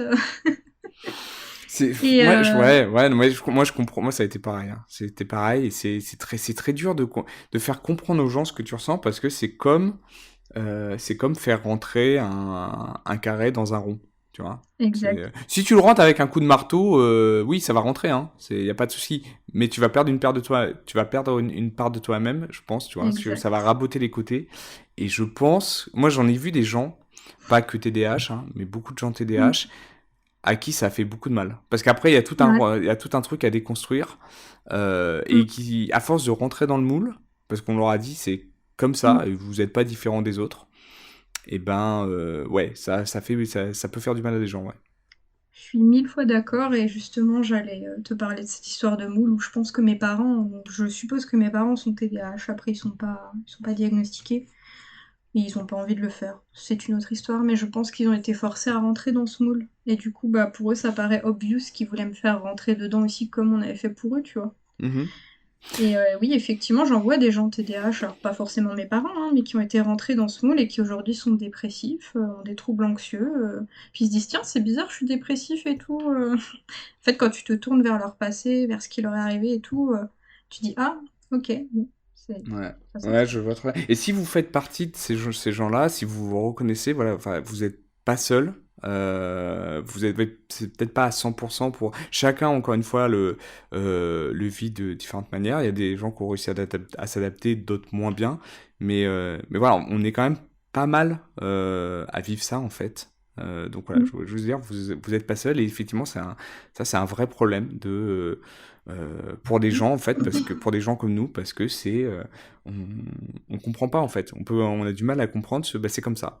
Voilà, c'est. Un truc que j'aimerais rajouter aussi, c'est que je sais que ça fait peur de sortir de ça, parce qu'en fait, il y a beaucoup de gens, et comme tu le disais, hein, qui préfèrent rester bon, là, c'est l'exemple du travail dans lequel on est malheureux, mais moi, je vais te mettre ça dans ta vie dans laquelle tu es malheureux, dans Mhm. laquelle tu as des anxiétés, des angoisses, pardon, et tu préfères rester là-dedans parce que tu sais ce que c'est au moins. Tu sais que c'est horrible, mais au moins tu sais ce que c'est. Et tu veux pas et qui ne veulent pas faire la démarche peut-être d'aller voir si c'est pas un TDAH ou autre chose parce que bah c'est l'inconnu.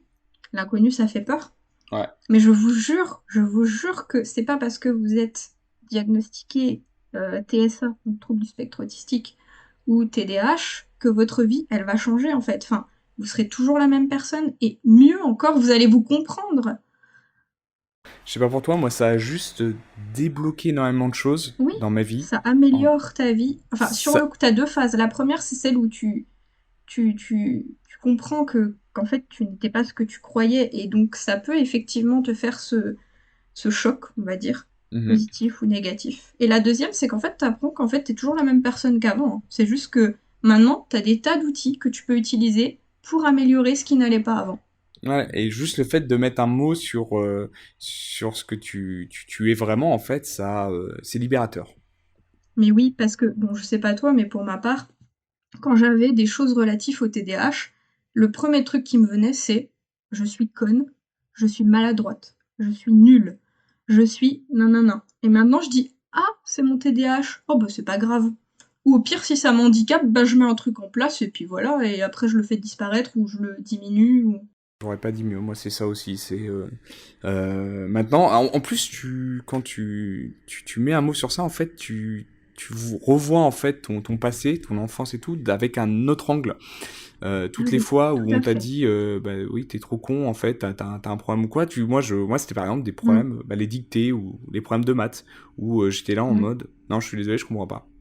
Vraiment, mm, je comprends pas.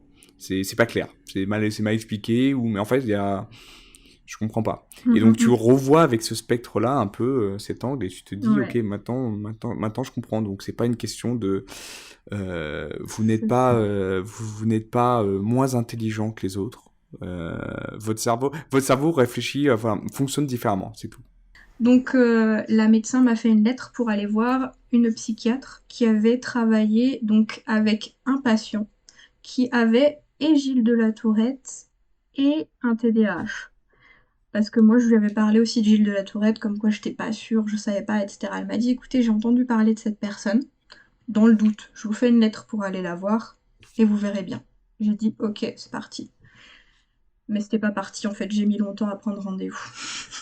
Et donc, coup de fatigue suivant, je me dis, bon, j'ai cette lettre, je peux prendre rendez-vous. Et puis j'en parle aussi à mon ami neuropsychologue qui me dit, écoute, c'est vers qui qu'elle t'a envoyé? Je dis, bah, docteur machin. Bon, je ne dis pas son nom ici Le- parce qu'il me semble qu'on ne peut pas dire les noms des docteurs comme ça, ça, ça, voilà, ser- faire ça, de la s- ouais, publicité, on va dire. ça serait mieux. On va l'appeler le fameux docteur machin. Voilà. Alors, docteur machin, donc c'est une femme. Donc elle me dit ah mais docteur machin je la connais très bien, je lui envoie souvent des patients puisque donc neuropsychologue et psychiatre travaillent main dans la main hein, pour le TDAH.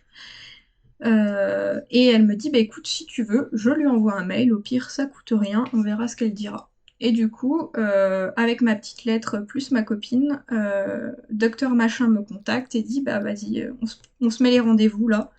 Tac, tac, tac, ça va aller super vite. Et elle m'a filé des rendez-vous en 1 mois et demi, j'avais 3 rendez-vous. Enfin, dans la période de 1 mois et demi, j'avais 3 rendez-vous, ce qui Ça, est assez rare. c'est incroyable. Pour ceux qui nous écoutent et qui sont pas fait diagnostiquer ou qui n'ont pas de TDAH, faut bien comprendre que c'est un processus qui peut être assez long, en vrai. Moi, ça a mis quasiment 1 an de mon côté. Oui.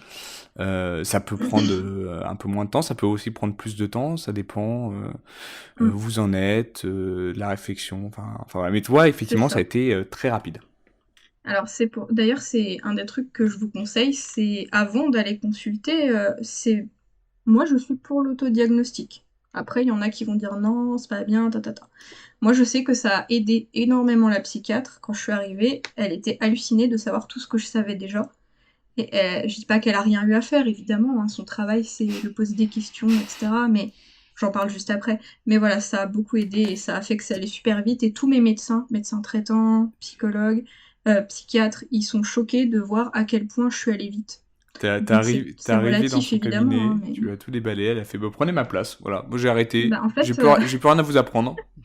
alors si Euh, tu veux, j'avais un carnet avec tout décrit dessus, vraiment, hein, genre. ouais, moi j'ai fait un peu pareil, j'ai vu une neuropsychologue et je lui ai balancé un dossier en mode bam, voilà, ça c'est Ouais. les archives, bon courage. Mais oui, non, moi je suis d'accord avec cette approche, hein. Si vous n'êtes pas Donc, d'accord, écrivez-nous oui, bien et sûr. partagez avec moi votre commentaire, mais euh, connais-toi toi-même. Fameux. À noter, d'ailleurs, ma psychiatre disait souvent qu'il n'y a que le patient pour se connaître aussi bien que lui-même, en fait, hein. Voilà, Tu pourras poser toutes les questions que tu veux, t'es pas dans la tête de ton patient, hein. et faites-vous un peu Donc, confiance. Voilà, si c'est ça, vous, voilà, mais allez voir un professionnel. Voilà, partagez ça avec un professionnel, évidemment, mais évidemment. Mais d'ailleurs, vidéo très intéressante pour ceux que ça intéresse sur l'autodiagnostic. Donc, c'est une vidéo de Alistair H. Paradoxae. Je donnerai le lien pour que tu le mettes peut-être yes. dans la description. Je sais pas s'il y a une description, mais bon. Et donc, ça parle de l'autodiagnostic. Donc, c'est en 2 vidéos et ça explique pourquoi l'autodiagnostic c'est bien. Donc, ça s'applique à l'autisme, mais évidemment, on peut tout à fait l'appliquer au TDAH. Et voilà, je vous laisserai regarder tranquillement parce que nous, on a d'autres, pas d'autres chats à fouetter, mais il faut qu'on continue notre histoire. Sinon, le podcast, il va durer super longtemps. Donc, un diagnostic, ça se fait en 2 séances minimum. La première séance, ça s'appelle l'anamnèse. Et donc, c'est une séance dans laquelle vous allez discuter avec le psychiatre, notamment de votre enfance. Donc, des manifestations du TDAH dans votre enfance. Puisque en France, actuellement, on ne reconnaît pas le fait qu'un TDAH pourrait apparaître en tant qu'adulte. N'est considéré TDAH que quelque chose qui existe depuis l'enfance. Alors, c'est discutable, mais c'est comme ça. Donc première séance, on va vous parler de votre enfance, de ce qui s'est passé, etc. Donc si vous n'arrivez pas à en parler, c'est pas grave. Vous allez répondre aux questions de la psychiatre. Alors ça peut se passer chez un neurologue aussi, mais moi je dis psychiatre pour faciliter les choses. Vous répondez aux questions, elle va vous dire est-ce que vous étiez comme ci, comme ça, etc.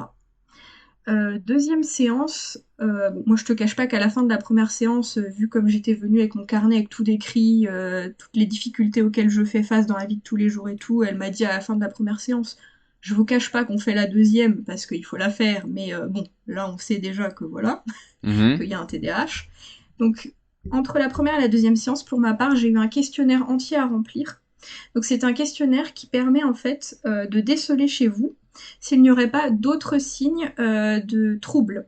C'est-à-dire que le TDAH partage ses symptômes avec d'autres choses. Ça peut être les mêmes symptômes que dans la bipolarité pour certaines choses, que dans le trouble du spectre autistique pour d'autres, que dans la dépression ou dans l'anxiété pour d'autres. Donc ce questionnaire va permettre de détecter s'il pourrait pas y avoir autre chose que le TDAH.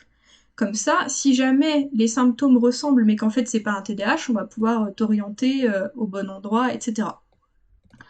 Donc il s'avère que j'ai rempli tout ce questionnaire qui était très long. Et elle m'a dit, bah c'est bizarre, enfin c'est bizarre ou pas, ça se voit pas souvent, mais il n'y a pas l'air d'y avoir de comorbidité chez vous. Donc les comorbidités, ce sont ce qu'on appelle les troubles associés. Donc c'est ce qu'on a pu développer à cause du TDAH ou les choses qui nous ont provoqué le TDAH. Pareil, vous ferez vos recherches sur le mot comorbidité. Mais par exemple, une comorbidité très souvent vue, ça va être TDAH et dépression, TDAH et troubles anxieux, etc., etc. Donc pour ma part, il n'y avait pas de comorbidité évidente, voilà. Et donc, on a aussi discuté donc de mes difficultés dans la vie de tous les jours. Il faut savoir qu'en France, on ne te donne accès au traitement que si tu rencontres de réelles difficultés, donc que ce soit dans ta vie professionnelle ou personnelle avec le TDAH. En l'occurrence, pour ma part, je n'arrivais, parce que ça va beaucoup mieux, pas à développer mon activité professionnelle parce que je procrastinais beaucoup, ce qui est quelque chose qui se retrouve énormément chez les TDAH. Le fait de savoir que j'allais faire une tâche fatigante, ça me faisait la remettre toujours au lendemain, parce que je savais que ça allait me demander de la ressource mentale. Là, le fait que je savais tout ce que je devais faire, mais je n'arrivais pas à organiser comment j'allais faire les choses, etc. Et en fait, rien que le fait de savoir que j'allais devoir penser à organiser, enfin bref, c'était un cercle vicieux, mais je n'y arrivais pas. Donc pour ma part, elle en a déduit que ces difficultés que je rencontrais dans ma vie professionnelle, elles étaient assez importantes pour que ce soit intéressant de me proposer le traitement. Donc ce que je viens de décrire ici, les deux fameuses séances, c'est ce qu'on appelle le diagnostic clinique. Donc ça peut durer plus longtemps selon les personnes. Pour ma part, j'avais déjà fait un gros travail au niveau de l'autodiagnostic. Donc du coup, il n'y a pas eu énormément de choses de plus à dire pour la psychiatre, quoi. Et donc ce diagnostic clinique, c'est la seule manière aujourd'hui en France de diagnostiquer le TDAH. Donc ça se passe chez un neurologue ou chez un psychiatre.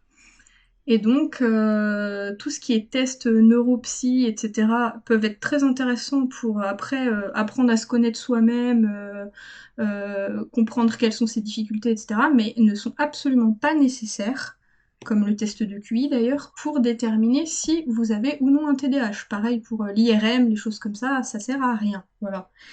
Et en plus, c'est cher. Enfin, pas forcément l'IRM, mais les tests sont chers. Donc il faut avoir le budget pour le faire, etc. Et c'est pas spécialement nécessaire, même si c'est intéressant. Si vous voulez en savoir plus, il y a une chaîne YouTube qui s'appelle Fou de Normandie. Oui, c'est une super chaîne. C'est une très très bonne chaîne, effectivement. J'ai bouffé pas mal de leurs vidéos. Mm. Donc allez vous renseigner là-bas, et puis moi je dis pas plus que ce que lui dit, parce que ça sert à rien de se répéter. Voilà, mais tout est bien expliqué. Hmm. Et donc du coup, il y a eu cette troisième séance, donc pendant laquelle elle m'a expliqué les traitements. Donc je vais passer assez vite, parce que je suis pas sûre que ce soit hyper intéressant, mais il n'y a qu'une seule molécule en France autorisée aujourd'hui. Ça s'appelle le méthylphénidate. Donc ça peut se présenter sous plusieurs formes et plusieurs marques, donc Concerta, Ritaline, etc. Et donc les formes différentes, ça va être la libération immédiate et la libération prolongée. De toute façon, si vous avez besoin de prendre le traitement un jour, tout ça sera bien expliqué, donc je m'attarde pas trop là-dessus. Ouais.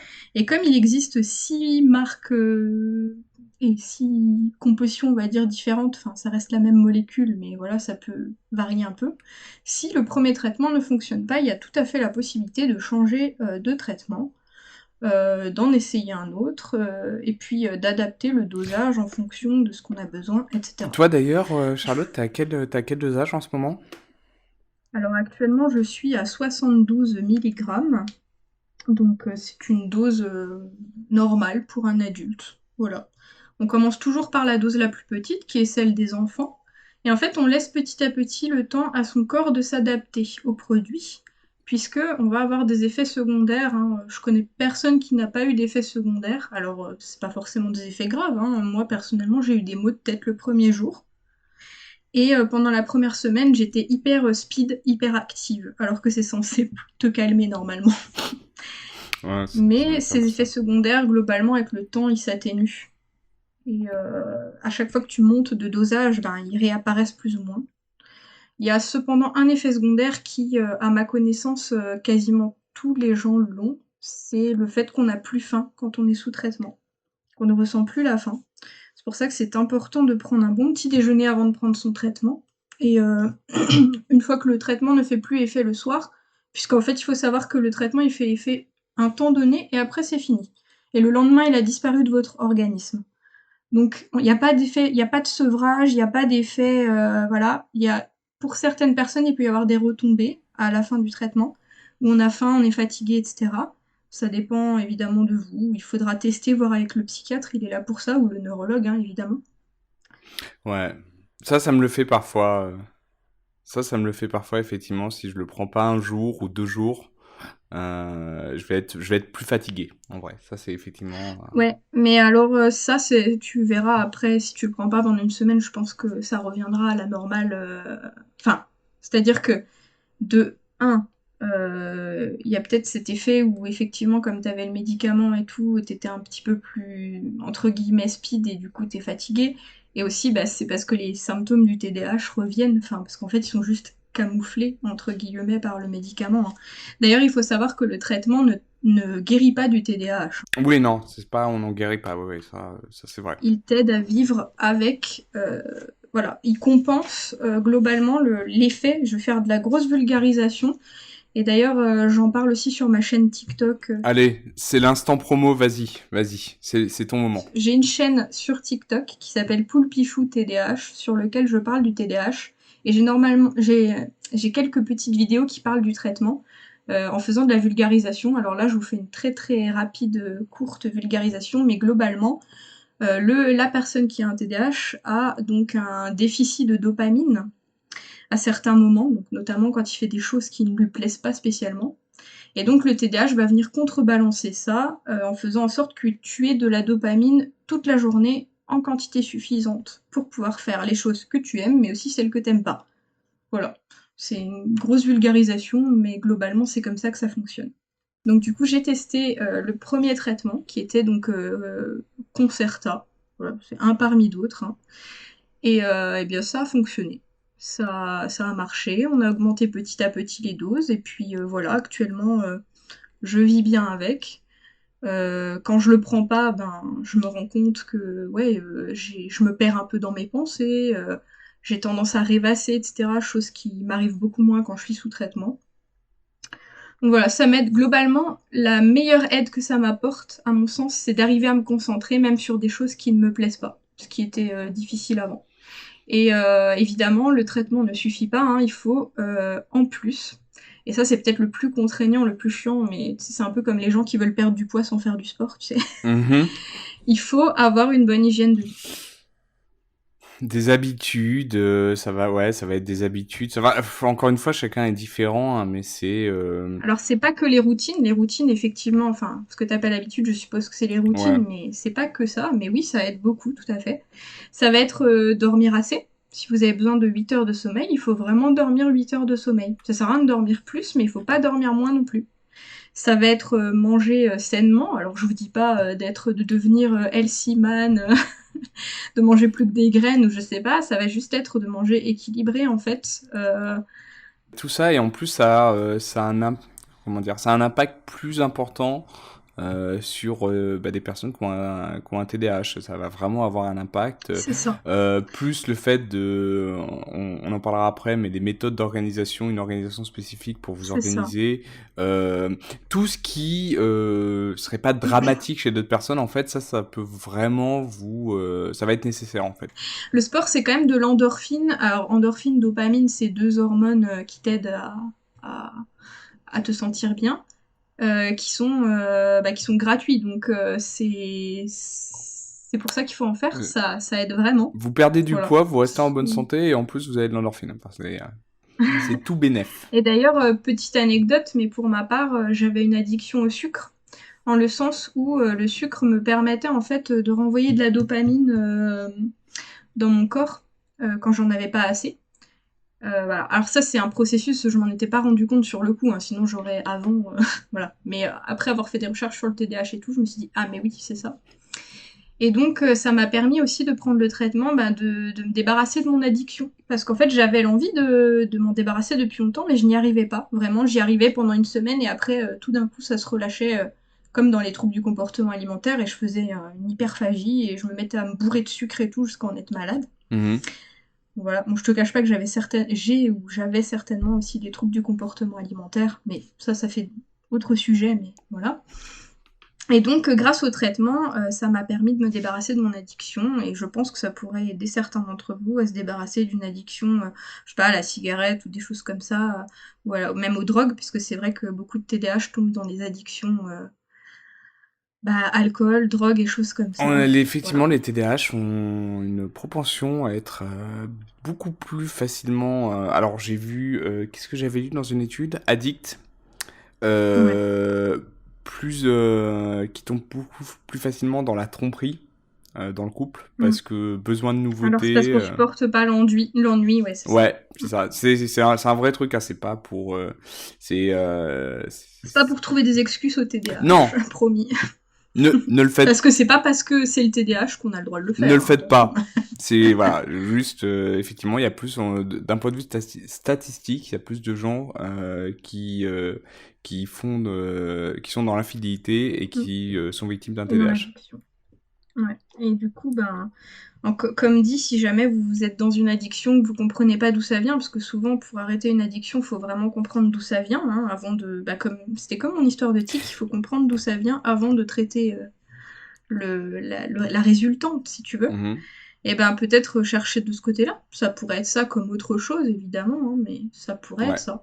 Actuellement, aujourd'hui, je suis sous traitement, donc je le prends tous les jours, ma petite pilule. Alors moi, j'ai même, enfin, on a le choix de le prendre en une fois ou en deux fois. Pour ma part, je le prends en deux fois, donc un le matin et un le midi. Il fait effet pendant 8 heures, donc moi c'est parce que j'ai besoin de me concentrer jusqu'au soir, mais par exemple les gens qui travaillent jusqu'à 17 heures, puis après ils rentrent chez eux, puis ils se mettent devant la télé, et ils s'en foutent complètement d'avoir de l'attention ou pas, ils sont pas obligés de le prendre le midi, quoi. Ils peuvent prendre tout le matin, mais comme dit, par exemple, si t'as des enfants, le soir tu rentres et t'es obligé d'avoir une attention pour t'occuper de tes enfants, etc., c'est pas mal de diviser la dose en deux, mais de toute façon, tout ça, ça se voit avec le psychiatre, hein. C'est pas un truc qu'on fait tout seul dans son coin. Et du coup, de prendre un coup le matin et un coup le midi, quoi. Voilà. Yes. Yes. Et du coup, bon, comme disait Charlotte, effectivement, ça sera à vous de voir avec les professionnels de la santé. Moi, j'avais, Mhm. du coup, vu qu'on a vu un petit peu ton parcours, on a vu comment ça se passait dans ta vie, moi, j'avais une question, c'était, est-ce que tu avais quelque chose à recommander, un livre ou quelque chose lié au TDAH, en fait, peut-être qui aiderait les gens, en fait, à se renseigner sur le Mais oui, sujet? bien sûr. Tout à fait. Et d'ailleurs, je trouve ça dommage de pas l'avoir trouvé avant, mais enfin bon, c'est pas grave, il est arrivé au moment où il devait arriver. C'est ça. Ça s'appelle le Manuel de l'hyperactivité et du déficit de l'attention. Donc c'est un peu un must-have à mon sens, hein. Ok, je l'ai pas lu personnellement. C'est... Ok. Alors, il est très bien écrit, notamment... Alors, il y a plusieurs auteurs. Il y en a qu'un seul que je connais à peu près, qui est Sébastien Weibel. Mais il y a aussi Martin Dessailles et Nader Péroud. Et donc, Sébastien Weibel, c'est un psychiatre qui est vers Strasbourg, pas très loin de là où je suis. Voilà. Et qui suit mon ami, d'ailleurs, neuropsychologue. Ok, c'est marrant. Et du coup, écoute, c'est très bien fait. Et ce que j'aime, c'est que c'est très bienveillant à l'intérieur. C'est pas du tout dans le jugement, ça t'explique les choses, ça te donne des conseils. Alors, après, c'est des conseils assez généraux. Mhm. Pour des conseils plus appliqués, on va dire, à la vie de tous les jours, il y a évidemment donc d'aller voir un psychologue et de faire une thérapie comportementale, où là, vous aurez des conseils personnalisés. Mhm. Et si vous n'avez pas les moyens de payer un psychologue, parce que c'est quand même pas donné, il existe aussi un deuxième livre que je me permets Mais de vous permets-toi. conseiller. Ouais. Alors c'est pas qu'un livre, c'est une méthode. Donc il y a deux livres, un petit agenda et un petit carnet dans cette méthode, qui s'appelle Surmonter le TDAH de l'adulte par Régis Lopez et Audrey Rock. C'est pareil, je donnerai tous les noms Mhm. dans la description. Et en fait, ça, c'est vraiment une méthode à appliquer au jour le jour pour apprendre à s'organiser quand on est tout désorganisé. Voilà. Donc ça t'apprend à tenir un agenda, ça t'apprend à faire des boîtes de rangement, ça t'apprend, je prends des conseils au pif dans le livre, hein, à traquer tes habitudes pour essayer de mettre des routines en place. Ça t'apprend voilà, comment arrêter de perdre ses affaires aussi, puisque moi je passais À peu près 20% de mon temps à chercher mon portable, Ah, tout le temps. ouais, Voilà. je connais ça. Moi, j'ai suivi un truc sur ça. C'était pas fait de manière Ouais. consciente, mais un truc que beaucoup de gens avaient suivi, c'est la méthode de Marie Kondo, je crois. Ouais, Ah, c'est mais ça. oui, Et ça m'a ça, beaucoup aidé. ouais, ça m'a beaucoup aidé. Ouais, Après, il y avait plein de trucs que moi, j'avais fait plein de trucs par moi-même, en fait, sans m'en rendre compte, commencer à prendre conscience ouais, de ça et tout. Mais ouais, le fait. Après, ça devient un peu. Là, moi, parfois, je suis rentré dans un truc un peu maniaque. C'est-à-dire que tu vois, il faut que ça soit. Une fois que tu as trouvé un ouais. système. Comme... Alors, il y a un truc qu'il faut savoir dans le TDAH, c'est que effectivement, tu vas prendre des habitudes pour t'aider. Mais en fait, tes habitudes, elles peuvent devenir tellement envahissantes Ouais. que tu pètes des plombs quand les gens ils t'empêchent de faire tes habitudes. C'est Je prends un c'est rapide exemple, mais sans comparaison aucune, mais ça fait un peu. C'est un peu lié à l'autisme, en fait. Ça fait un peu. tout à fait, ouais, ouais, c'est quelque chose qui se C'est. retrouve, ouais. Quand tu t'es créé ton univers par rapport à ton Mm, handicap, ton trouble, que quelqu'un vienne changer tes habitudes, ça c'est rend ça. tout plus compliqué. Et ouais, tout à fait. Et du coup, petit exemple, juste parce que, donc, comme je l'expliquais au début, je pense que mes parents ont un TDAH et mon papa, il a l'habitude de poser ses affaires au même endroit et quand elles sont pas, quand quelqu'un les a déplacées, ben, il s'énerve, quoi. Mhm. Comme un TDAH, donc il s'énerve fort. Ah mais moi Voilà. tout le temps. Effectivement, c'est ça. Mais c'est très cool en tout cas pour tes recommandations de livres. Alors moi j'avoue Ouais, je bah les ai ouais. pas lus. Je valide tes autres recommandations de la chaîne YouTube les Food Normandie. Mhm. Mais Ouais. ça je vais les lire. Écoute, je vais les lire avec attention. La vérité c'est que j'ai pas beaucoup lu de livres sur le TDAH à part j'ai beaucoup lu sur online Ouais. mais en ligne, mais je trouvais plus mon français, Mm. mais peu en livre et tout, donc Alors, j'ai hâte d'en lire plus. je pense qu'il y a aussi le fait que moi, c'est devenu vraiment un sujet très passionnant pour moi. Enfin, j'ai toujours eu tendance à me passionner pour des choses X ou Y. Et puis là, bah, quand j'ai appris que j'avais un TDAH, je me suis plongée dedans à fond. Et j'ai ouvert ma chaîne TikTok et je me suis mis à lire, vraiment à consulter des tas de sources, etc. Et c'est devenu ben, comme un intérêt spécifique, quoi. Ouais, je comprends. Ouais, c'est Et du pareil un peu. coup, d'où le fait que je me suis autant renseignée. Après, je suppose que si j'en avais rien eu à faire, j'aurais pas, enfin, pas rien eu à faire, mais que si ça n'avait pas été un intérêt spécifique, j'aurais peut-être pas autant lu, fait des recherches, etc. Voilà. Bon, Normal, après. je comprends. Et du coup, l'autre question, c'était, est-ce que tu as quelque chose qui t'a aidé, ça peut être n'importe quoi, quelque chose que tu as lu, vu récemment, qui t'a aidé dans ton quotidien avec ton trouble de l'attention? Oui, tout à fait. Ben, en fait, ben, comme beaucoup de TDAH, hein, j'ai le cerveau qui tourne à 1000 à l'heure et j'ai toujours des pensées, en fait, bah, des tas de pensées, mais plus ou moins logiques, hein. Et donc récemment, j'ai découvert, alors je sais pas si c'est bien ou pas pour moi parce que j'y passe beaucoup de temps, mais j'ai découvert la chaîne YouTube qui s'appelle Balade mentale et qui répond à des questions du style qu'est-ce qui se passerait si on rentrait, enfin si on allait se poser sur Jupiter? Qu'est-ce qui se passerait si on allait éteindre le soleil, par exemple? Des choses comme ça, des trucs à la con que vraiment je me demande, hein. Le Ça, soir dans mon lit, au lieu de dormir, je pense à ça, hein. Ça m'arrive tout le temps. Moi, j'appelle ça YouTube en général, c'est-à-dire je vais me retrouver sur des vidéos où je me dis tiens, qu'est-ce que ça va être? Tiens, qu'est-ce que ça donne le métier de maréchal ferrant?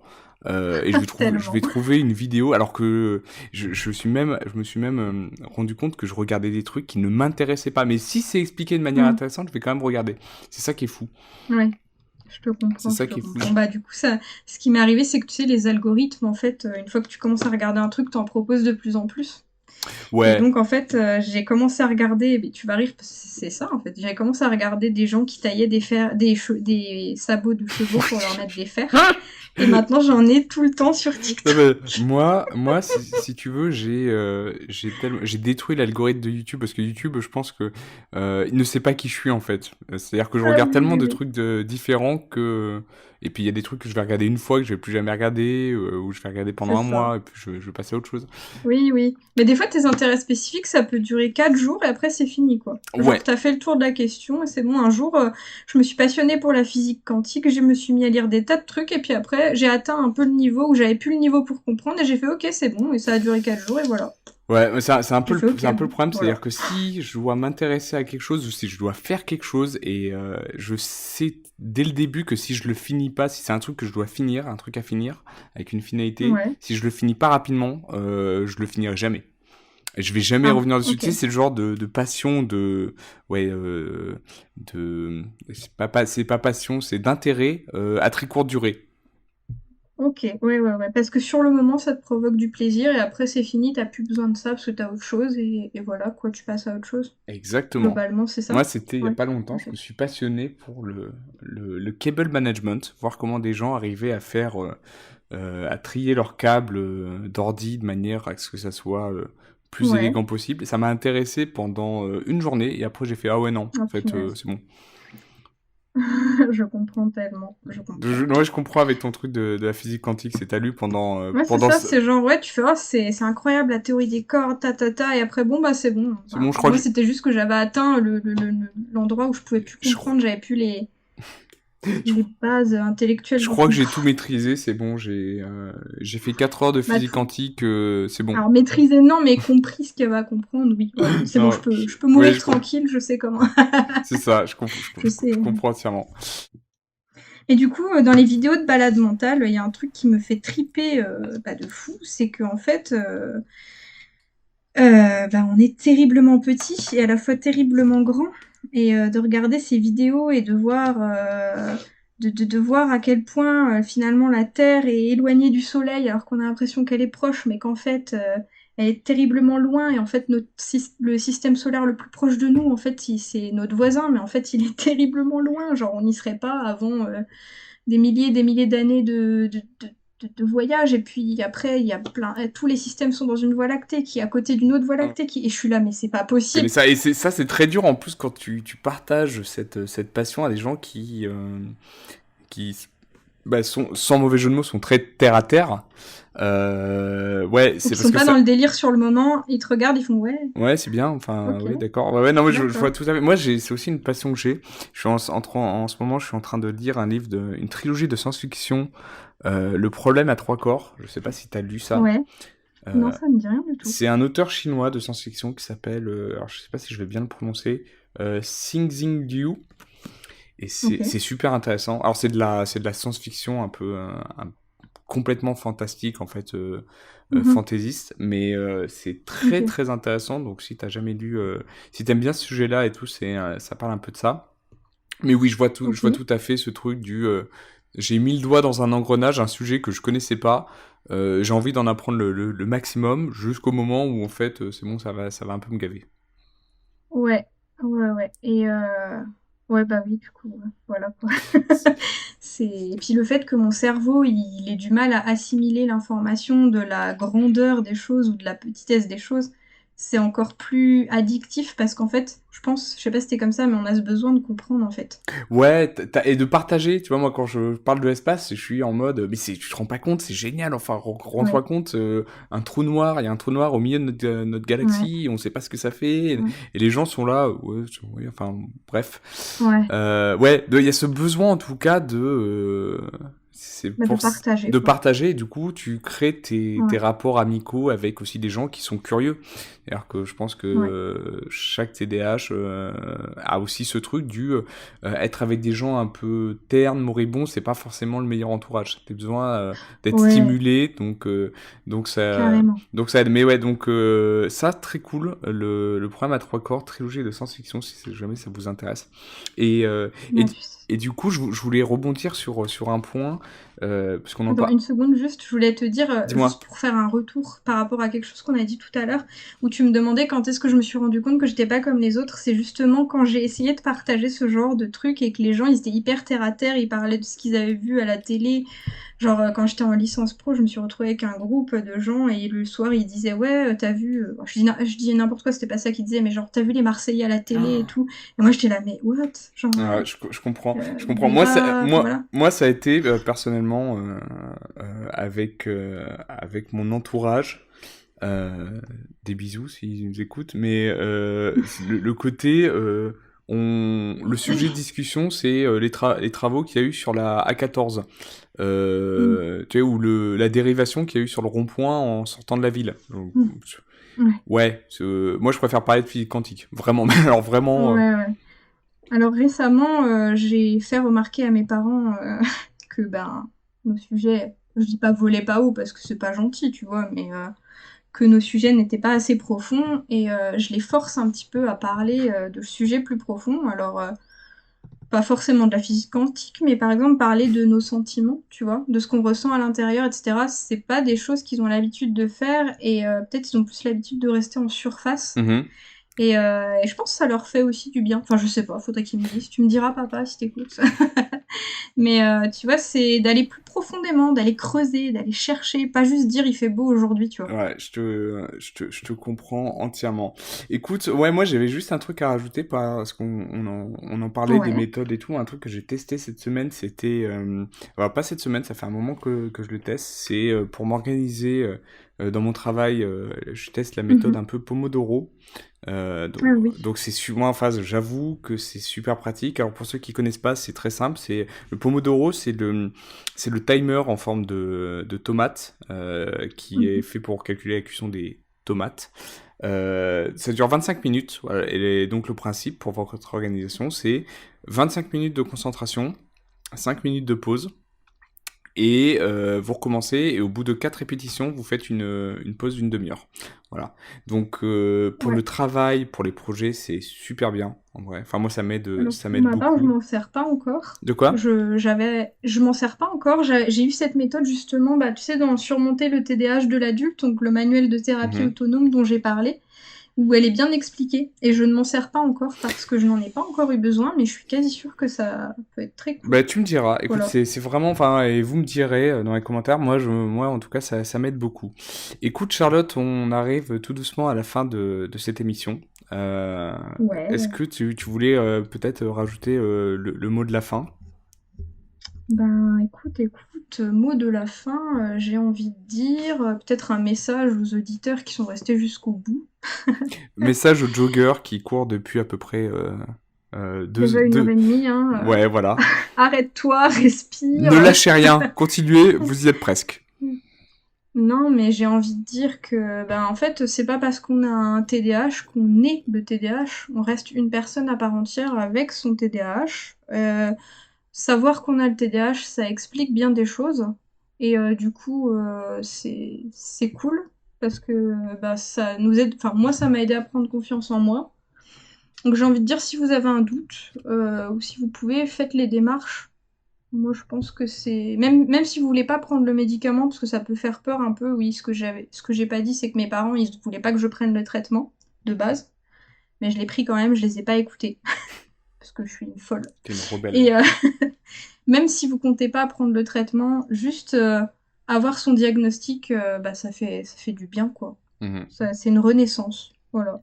Donc faites les démarches. Et puis même si vous n'avez pas un TDAH, mais vous avez, je sais pas moi, un TSA ou quoi, ça va vous aider. Vous allez avoir des nouveaux outils pour aller mieux, pour vous sentir mieux. Voilà. Merci à tous d'avoir suivi cette émission.